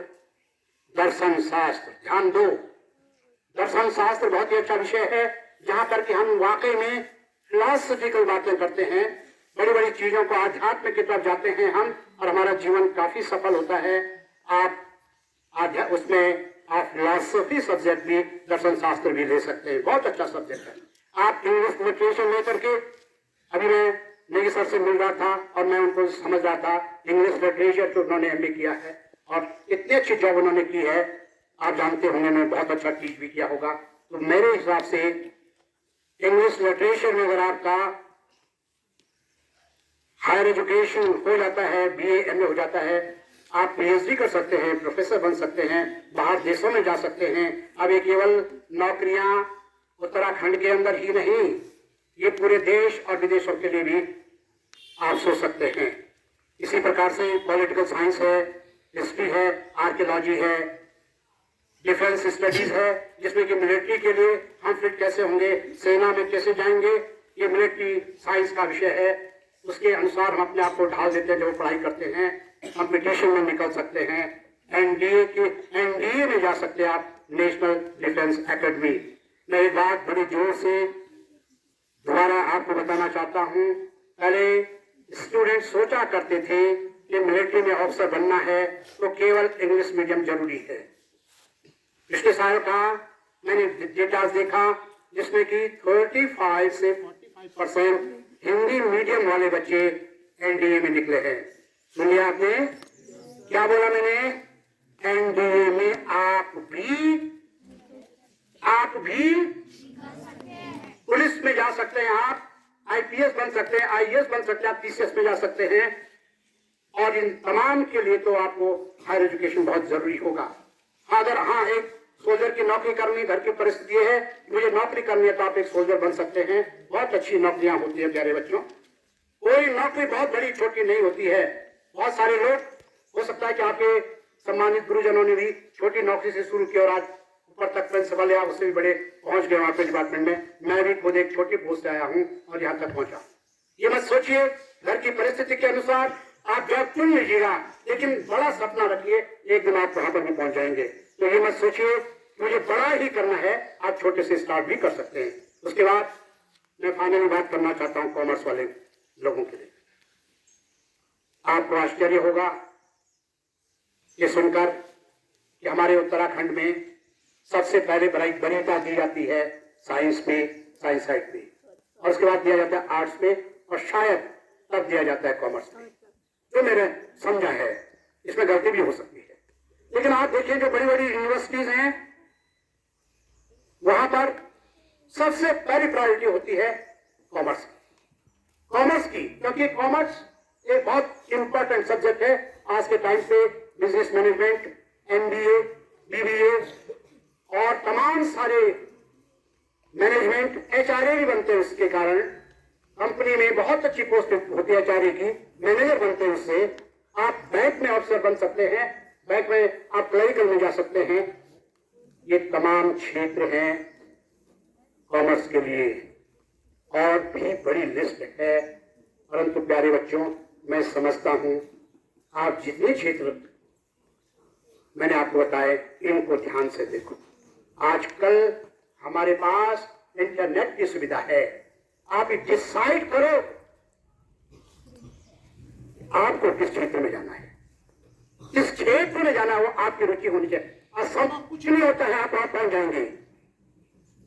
आपको डिसाइड करना है आपको कहां जाना है। और जो विशेष रूप से इंटरमीडिएट के छात्र और छात्राएं हैं, मैं आप सभी से कहना चाहता हूं, आजकल फॉर्म भरे जा रहे हैं, ये तमाम फॉर्म्स आजकल भरे जा रहे हैं। जैसे कि जो सेंट्रल यूनिवर्सिटीज हैं उनके लिए CEUT ये फॉर्म भरे जाने वाले हैं, तैयार रहिए। अगर आपने यूनिवर्सिटीज में सेंट्रल यूनिवर्सिटी से कोई कोर्स करना है तो अलर्ट रहिए, सावधान रहिए, आप बिल्कुल इसके लिए तैयार रहे। देखिए कहां कौन सा फॉर्म भरा जा रहा है, अप्लाई करें। अगर आपने वो फॉर्म नहीं भरा तो आप सेंट्रल यूनिवर्सिटी में कैसे एडमिशन ले सकते हैं। अतः जरूरत है थोड़ा सा अवेयर होने की। मुश्किल कुछ नहीं होता है, मुश्किल कुछ नहीं होता है, इसलिए थोड़ा जागरूक बनिए। अपने दोस्तों से, टीचर से, सगा संबंधियों से, जो आपके गांव में जो लिखे पढ़े लोग हैं उनसे थोड़ा सा उनसे बराबर परामर्श करते रहिए, कहां कहां जा सकते हैं, कहां पर क्या होगा। आज पूरे इंडिया के अंदर इतनी सारी सेंट्रल यूनिवर्सिटीज हैं, IITs हैं, MITs हैं, इंजीनियरिंग कॉलेजेस हैं, बहुत सारे इंस्टीट्यूट्स हैं जो आपका आह्वान कर रही हैं, आइए हम आपका स्वागत करते हैं। तय आपको करना है, आप कहाँ जाना चाहते हैं, आपकी पसंद क्या है। यहां पर एक बात और कहना चाहता हूं, इंटरमीडिएट की जो सीढ़ी होती है हमारी, वो बहुत खास होती है। वहां पर आगे केवल ये नहीं चल पाएगा मैं कितना इंटेलिजेंट हूं, इससे बढ़िया ये जो खास स्थान है, जगह है, उसमें ये बात ज्यादा काउंट करती है कि मैं कैसे डिसीजन लूं कि मुझे कहां जाना। यहां तक इंटेलिजेंस काम करता था, आपकी योग्यता काम करती थी, लेकिन यहां पर जब तक आप किसी दूसरी कहीं किसी लाइन को पकड़ते हैं, वहां पर तब तक आपको जो ध्यान देना है कि मुझे जाना कहां है, जिंदगी में बड़ा काम कहां होगा मुझसे, किसमें मैं बड़ा आहर्ता ग्रहण करूंगा या करूंगी, मैं कहां किसको अच्छा कर सकता हूं, वो इसकी जरूरत पड़नी है प्यारे बच्चों। इसमें परसेंटेज कहीं नहीं आ रहा है। इसलिए ये जब तक आप इंटरमीडिएट के बाद चयन करते हो, इस बीच में अलर्ट रहिए, ज्यादा लोगों के टच में रहिए, न्यूज़पेपर देखते रहिए और तमाम सारी चीजों पे फोकस करिए। मैं यहीं पे समय क्योंकि ज्यादा हो रहा है, मैं अपनी बात को यहीं पे विराम देना चाहता हूं, ये मानते हुए कि अगर आपके पास किसी भी प्रकार की इन संबंधी कोई और सूचना चाहिए, कोई क्वेरीज हो, मैं उसका जवाब देने के लिए हाजिर हूँ। इसी के साथ मैं आप सभी को आपके उज्जवल भविष्य की शुभकामनाएं देना चाहता हूँ।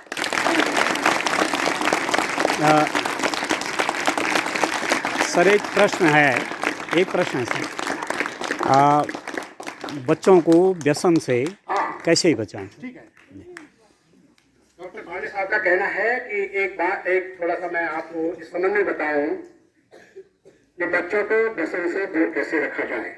बहुत अच्छा प्रश्न ये आपने मेरे सामने रखा। व्यसन किसी भी प्रकार का हो सकता है और ये हम सब के लिए इंपॉर्टेंट होता है। प्यारे बच्चों, आप अभी टीन एज हो। टीन एज का मतलब होता है 13 to 19, और यहाँ पर हमारे अंदर हार्मोनल चेंज आते हैं, शारीरिक परिवर्तन आते हैं, हमारे अंदर केमिस्ट्री चेंज होती है।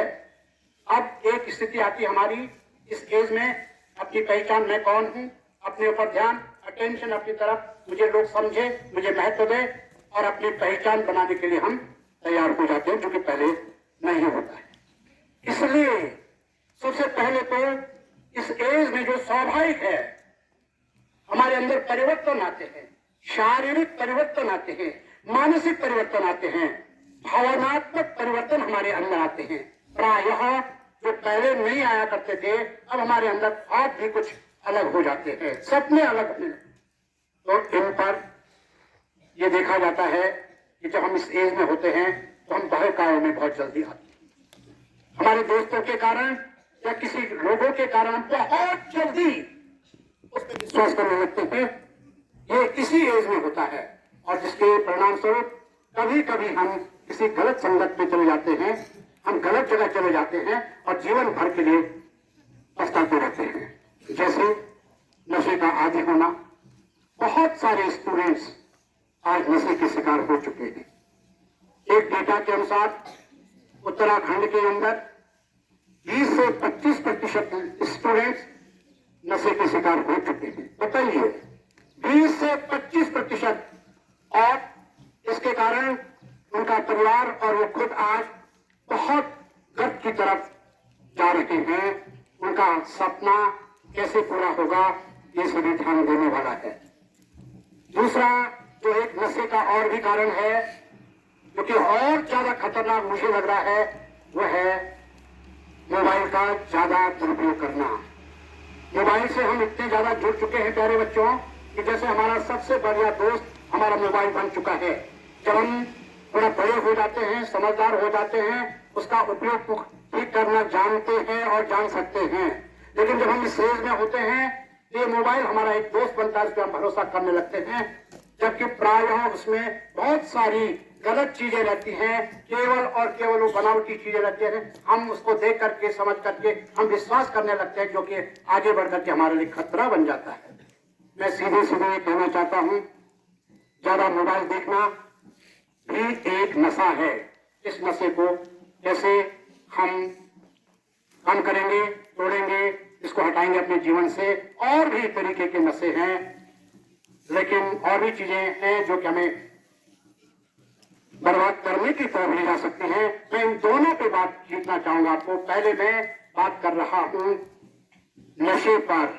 अगर आप किसी भी प्रकार का कोई भी स्टूडेंट नशा कर रहा है तो उसके लिए बहुत सारे मेरे पास मॉडल हैं।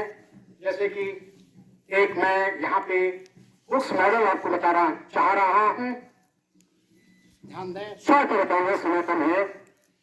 मान लीजिए किसी को सिगरेट पीने की आदत है, नशा लेने की आदत है, जैसे कि नशा आता है उसको नुकसान हो रहा हो, तो जिसके उसमें 3-4 बिंदु मैं आपको बताना चाहता हूं।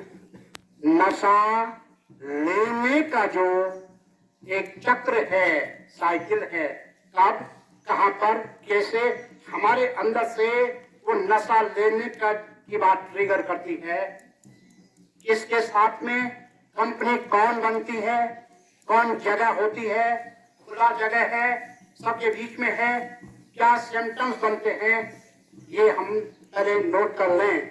इसके लिए कभी फिर बहुत बड़ा लंबा मैं डिस्कशन करूंगा, मैं शॉर्ट में बता रहा हूं। उसके बाद मान लिया जाए ये पर्टिकुलर जगह है और शराब पीना या सिगरेट पीना दोस्तों के साथ में ये हमारा नशा है, तो मैं शॉर्ट में बता रहा हूं।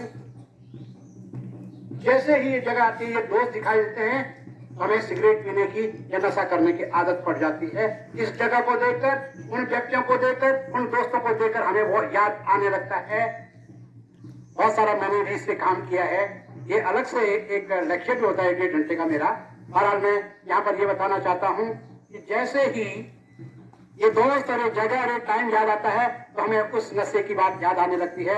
अब से आज जिसको ऐसा हो रहा है वो अपने हाथ में अगर नशा शराब पीने का है, नशा सिगरेट पीने का है या नशा कोई और है, तो उसी जैसा, अगर शराब पीने का है तो उसी जैसा एक बोतल में कोल्ड ड्रिंक भर करके उसी कलर का उन्हीं दोस्तों के साथ में वहां पर ले जाए, इस जगह पर, उसी टाइम पे, उन्हीं के बीच में, उसी स्वरूप में, और उन दोस्तों को इनवाइट करे, ध्यान दीजिए।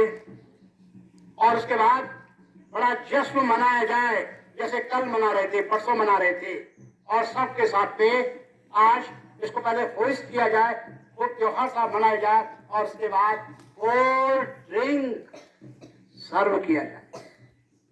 उस वाइन की जगह पे कोल्ड ड्रिंक सर्व किया जाए और उसके वही भाव लिया जाए जो कि पिछले दिन वाइन से हो रहा था, और उसके बाद वही इंजॉय करेंगे। उस समय तो दोस्तों को बहुत खट्टा और तीखा लगेगा, लेकिन धीरे धीरे इस पे रोजाना ऐसा करने से वह जो वाइन पीने की या नशा लेने की आदत है छूट जा सकती है। मैं बात कर रहा हूँ, शॉर्ट में कहा मैंने आपको, ये अलग प्रोग्राम होता है लंबा सा, मैं शॉर्ट में बता रहा हूँ। अब मैं बात कर रहा हूँ जिन लोगों को मोबाइल ज्यादा देखने का लत पड़ गई है और उससे उनको दिक्कत आ रही है, उनको मोटा मोटा बता रहा हूं मैं। आज आप जाकर के घर में ये काम करेंगे, जब भी हम, प्लीज थोड़ा सा और वक्त दीजिए मुझे, थोड़ा सा प्लीज। आने साहब ने बहुत अच्छा सवाल पूछा है, भले टाइम कम है। जिनको लत पड़ गई है मोबाइल देखने की, पहले तो मोबाइल ज्यादा देखने से दिमाग कमजोर हो रहा है, पिछली बात मैंने यही से कहा था, आज फिर कह रहा हूं कि जब मोबाइल ज्यादा देखते हैं तो दिमाग की क्षमताएं कम हो जाती हैं, सुन्न हो जाता बात बंदे दिमाग, और हमें भूल होने लगती है। आज घर में जाकर के जब भी हम मोबाइल अकेले में देखते हैं, जो व्यक्ति मोबाइल अकेले में देखता है, माइंड साइंस के अनुसार उस पे शक की सी घूम जाती है, कुछ गंदा कर रहा है, खराब। दूसरे भी और अपने अंदर से भी आवाज आती है शायद मैं कहीं चोरी जैसा तो नहीं कर रहा हूं, ये पक्की बात। फिर हमारा जब रोजाना ऐसा होता है, चाहे हम अच्छी चीज भी देख रहे हैं, उसमें भली चीज देख रहे हैं, नॉलेज वाली चीज देख रहे हैं, लेकिन अकेले में यदि ऑप्शन है तो अकेले में फोन नहीं देखना चाहिए। इसलिए प्यारे बच्चों, एक मैसेज मैं आपको देना चाहता हूं, जो कि आप घर में जाके करोगे। आपका खुद का फोन हो या आपके मम्मी पापा भाई बहन का फोन हो, आज से फोन अकेले में नहीं देखें। फोन देखना से ज्ञान होता है, ज्ञान के रूप में उसको स्वीकार करना है। तो कैसे करेंगे? जब भी आप फोन देखोगे, अपना या किसी और का, अपने किसी गार्जियन के साथ में, भाई बहन या मम्मी पापा के सामने परमिशन से, उनकी आज्ञा लेकर के मैं ये फोन देखना चाहता हूं इतने समय के लिए, मुझे फोन देने की इजाजत दीजिए, और सबके खुले में खुली जगह पर फोन देखना चाहिए। परमिशन उनसे लीजिए, समय लीजिए, इतने समय के लिए मैं ये मैटर इसमें देखना चाहता हूं, इस जगह पर देखिए। ये हमारे अंदर शौर्य पैदा करता है, हमारी क्षमताओं को जोश पैदा करता है आगे बढ़ने का। ये हमारे लिए एक गौरवशाली क्षण होता है, गौरव बढ़ाता है हमारे अंदर। बहुत अंतर है जब हम बिस्तर के अंदर फोन देखते हैं, अकेले में फोन देखते हैं, चीज वहां भी वही देख रहे हैं जो यहाँ पर देख रहे हैं, परंतु जब हम यहाँ पर परमिशन से फोन देखते हैं, सबके सामने देखते हैं, तो माइंड की पावर बड़ी हो जाती है। ये मैं आपसे कहना चाहता हूँ। और अगली बात, आज इसे अपने फोन या मम्मी पापा के फोन को कहीं दूर रखिए, कहीं दूर, जहां के कोई पहुंच न पाए। क्योंकि जब ये फोन नजदीक में होता है, नजदीक में सबकी आंखों के सामने होता है, तो आप भी और हम भी सब, मेरा मैसेज तो नहीं आया होगा, काम में बिजी है, मैसेज तो नहीं आया होगा, इधर क्योंकि नजदीक है, देख लेता हूं। और इसका नाम है फैंटम वाइब्रेशनल सिंड्रोम। बहुत रिसर्च हुई इस पे, सौभाग्य से उस रिसर्च को मैंने पढ़ा। ये एक खतरनाक बीमारी पड़ रही है हमारे अंदर। फोन तो नहीं आ रहा मेरा, फोन तो नहीं आ रहा। किसी का समय वो रिप्लाई दिया कि नहीं मैंने, उसने मुझे चाहा पर मैंने चाहा कि नहीं, इसको कम करिए प्लीज। अरे तभी होगा जबकि फोन दूर होगा। मैं ये नहीं कह रहा कि फोन नहीं देखना है, मैं कह रहा हूं अगर 8 घंटे फोन देख रहे हैं, आधा घंटे फोन देखिए। और जब फोन देखना हो, दूसरे की परमिशन चाहिए, दूसरे के परमिशन के बगैर नहीं होगा।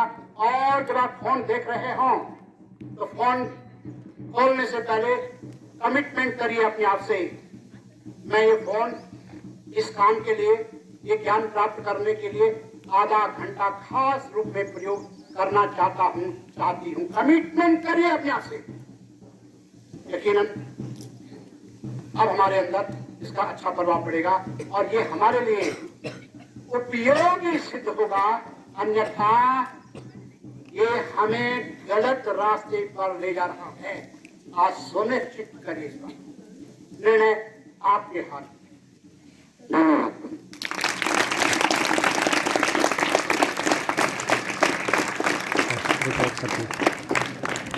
और कोई बात, किसी ने कोई क्वेश्चन करना है? ठीक है, एक बार सभी सम्मानित परिणाम है और आप सभी का बहुत बहुत धन्यवाद।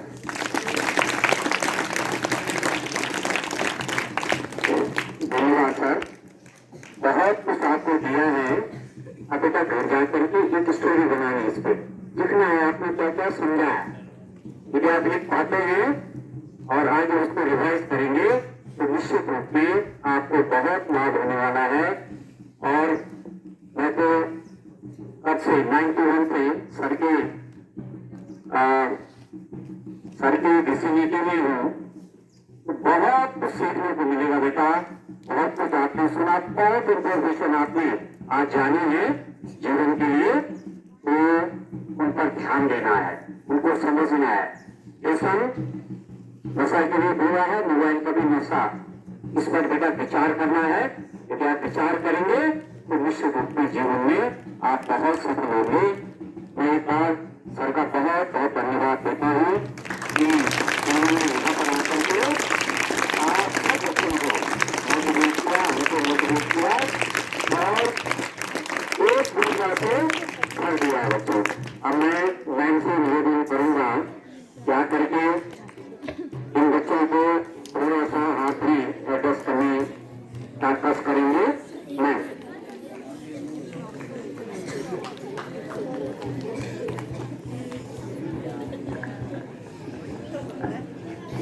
जहाँ चाहे वहाँ रहा है और हम जो चाहते हैं हमें वही मिलता है। और हम सामान्य प्रधानाचार्य जी, सामान्य विद्वान शिक्षक, विदुषी शिक्षिका बहनें, प्यारे छात्र छात्राओं, सबसे पहले मैं धन्यवाद करती हूँ कि मुझे यहाँ पर दूसरी बार आने का अवसर मिला। मुझे बहुत अच्छा लग रहा है। आपको कैसे लगा? अच्छा। आज आपने परीक्षा के बारे में बहुत सारी जानकारी दे दी है। आपके सर मैम बहुत अच्छे से बताते हैं। तो आप सौभाग्यशाली हैं कि आपके इतना अच्छा विद्यालय, इतने अच्छे टीचर्स हैं। मैं तो यहाँ पर आके बहुत सौभाग्य मान रही हूँ कि आज मुझे यहाँ पर आने का अवसर मिला। बच्चों, अभी आपने प्रोग्राम सुन लिया? Yes ma'am. कैसे लगा? बहुत अच्छा। देखिए, परीक्षा है, परीक्षा देने के लिए हम तो हमेशा तैयार रहते हैं। वैसे आप बहुत होशियार हैं। पिछली बार में मैंने बताया था आपको अफर्मेशन के बारे में। इस बार बताना चाहती हूँ परीक्षा के बारे में कि अफर्मेशन करना यानी कि अपने लिए अच्छी अच्छी बातें बोलनी है। तो क्या बोलना है? बोलना है कि मैं परीक्षा के लिए तैयार हूँ। ये तो सुन लीजिए, आप याद कीजिए, अपने आप बोलना। मैं सफल हो रही हूँ। मैं सफल हो रहा हूँ। मुझे पूर्ण विश्वास है। मुझे पूर्ण विश्वास है। मैं अच्छे नंबर ला रहा हूँ या ला रही हूँ। तो ये बातें बोलनी है। इसी दृष्टिकोण में एक कहानी बताना चाहती हूँ कि एक बड़ी फैक्ट्री थी, बहुत सारे लोग उसमें काम करते थे। तो एक मशीन में 2 आदमी काम कर रहे थे। जब दोनों काम कर रहे थे तो अचानक मशीन खराब हो गई और उनके दोनों के हाथ कट गए। जब हाथ कटे तो उनको लगा कि एक व्यक्ति को लगा कि अब तो मेरे बस का कुछ नहीं है, मैं तो कुछ नहीं कर सकता, क्या होगा, मेरा जीवन बर्बाद हो गया है, ये मेरे साथ ही होना था। बहुत मायूस हो गया और वो कुछ भी नहीं कर पाया। लेकिन दूसरी तरफ दूसरे व्यक्ति ने बोला, कोई बात नहीं, मेरा एक हाथ कट गया है लेकिन मेरा दूसरा हाथ तो है, मैं तो बहुत कुछ कर सकता हूँ। मैं रात दिन मेहनत करूँगा, इसी हाथ से मैं बहुत काम कर सकता हूँ। उसने बार बार सोचा और उसने एक ही हाथ से बहुत प्रयास किया और आगे सफल हो गया। एक दिन वो उसी फैक्ट्री का मालिक बन गया। तो बच्चे, दृष्टिकोण है, हमारे अंदर विचार है कि हम किस बात को लेना चाहते हैं, किस सोच को रखना चाहते हैं कि हमें किस ये बोलना कि मेरे बस का नहीं है, कि ये बोलना कि मैं सब कुछ कर सकता हूँ। इस बात को लेना। तो आप किस बात को अपनाएंगे? मैं सब कुछ कर सकता हूँ या कर सकती हूँ। तो मैं आपके उज्जवल भविष्य कामना करती हूँ, धन्यवाद देती हूँ। धन्यवाद सर, पांडे सर, आपने हमें बुलाया, बहुत बहुत धन्यवाद। धन्यवाद मैम। आपको बच्चों बहुत कुछ प्रेरणा थोड़े शब्दों में मैम ने दे दी है। अरे हमारा सौभाग्य है, बहुत बड़ा सौभाग्यशाली मानता हूँ मैं राजकीय इंटर कॉलेज सरकार में पढ़ने वाले बच्चों का, मेरा अपना स्वयं अपने साथियों का, कि इतने बड़े व्यक्तित्व हमारे एक सूक्ष्म अनुरोध पर, एक सूक्ष्म निवेदन पर विद्यालय में आते हैं और एक लंबे समय तक आपके लिए अपना पूरा ज्ञान, अपना पूरा अनुभव आपके लिए देते हैं। बच्चों, किन शब्दों में मैं धन्यवाद अदा करूं, मेरे पास शब्द नहीं है, पर एक निवेदन अवश्य रहेगा कि आगे नशा उन्मूलन पे फिर मैं कभी निवेदन करूंगा सर और मैम से कि उस पर भी बड़ा एक व्याख्यान, क्योंकि सर के पास माइंड साइंस के विशेषज्ञ हैं बेटा। दिमाग हमारा कैसे काम करता है, हर चीज को वो जानते हैं। तो नशे से कैसे छुटकारा मिलेगा, ये जो मोबाइल का एडिक्शन हो गया है, इससे हम कैसे छुटकारा पाएंगे। अगला सत्र जब भी मौका मिलेगा और सर को समय होगा तो ये कार्यक्रम भी अवश्य करेंगे बेटा। और आप लोगों के उत्थान के लिए मुझे पूरा विश्वास है एग्जाम सत्र पे आज सर ने पूरी बात एग्जाम सत्र पे रखी है। आपने अच्छा समझ लिया है, बड़े ध्यान से आप बैठे हैं।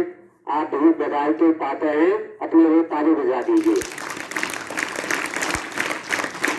बहुत अच्छा होता है। जीवन में ऐसे अनुशासन में रहना है और जो कुछ बात बताई है उसको करना भी है। ठीक है ना? ठीक है? तो एक बार विशेष ताली। बहुत बहुत धन्यवाद सर। सारे बच्चे सर के लिए स्काउट ताली बजाएंगे। स्काउट ताली बजा। स्काउट विशेष ताली।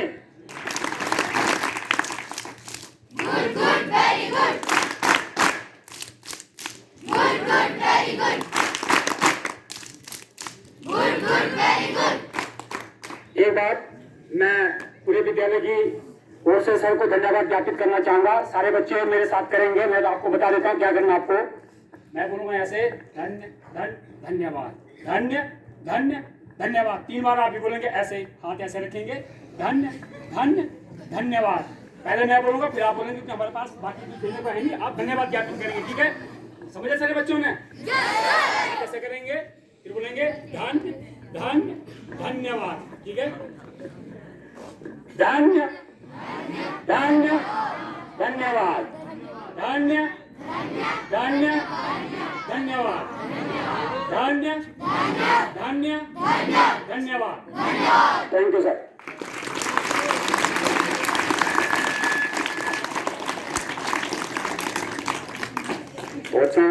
राय सर का भी बहुत बहुत धन्यवाद। मेरे स्टाफ के सभी साथियों का बहुत बहुत धन्यवाद कि 3 महीनों से हमने प्रयास किया। थोड़ा सा जितना जैसा होना चाहिए था उतना तो नहीं कर पाए, पर एक जैसे कहते हैं पत्र पुष्पम फलम तोयम इति भक्त्वा प्रयच्छति, एक दिल से, एक भावना के साथ, एक भाव के साथ पूरा स्टाफ, पूरे बच्चे इस कार्यक्रम से जुड़े। तो पुनः सर और मैम का बहुत बहुत धन्यवाद, हार्दिक धन्यवाद।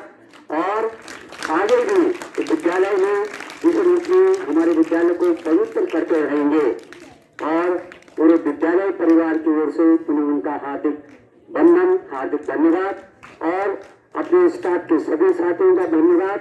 और बच्चों को सुभाषित तीसरे रूप बेटा अनुशासित रहना, जीवन में बहुत कुछ करना है। इन शब्दों के साथ बहुत बहुत धन्यवाद। आप बैठे रहेंगे, आप यहीं पर आइए।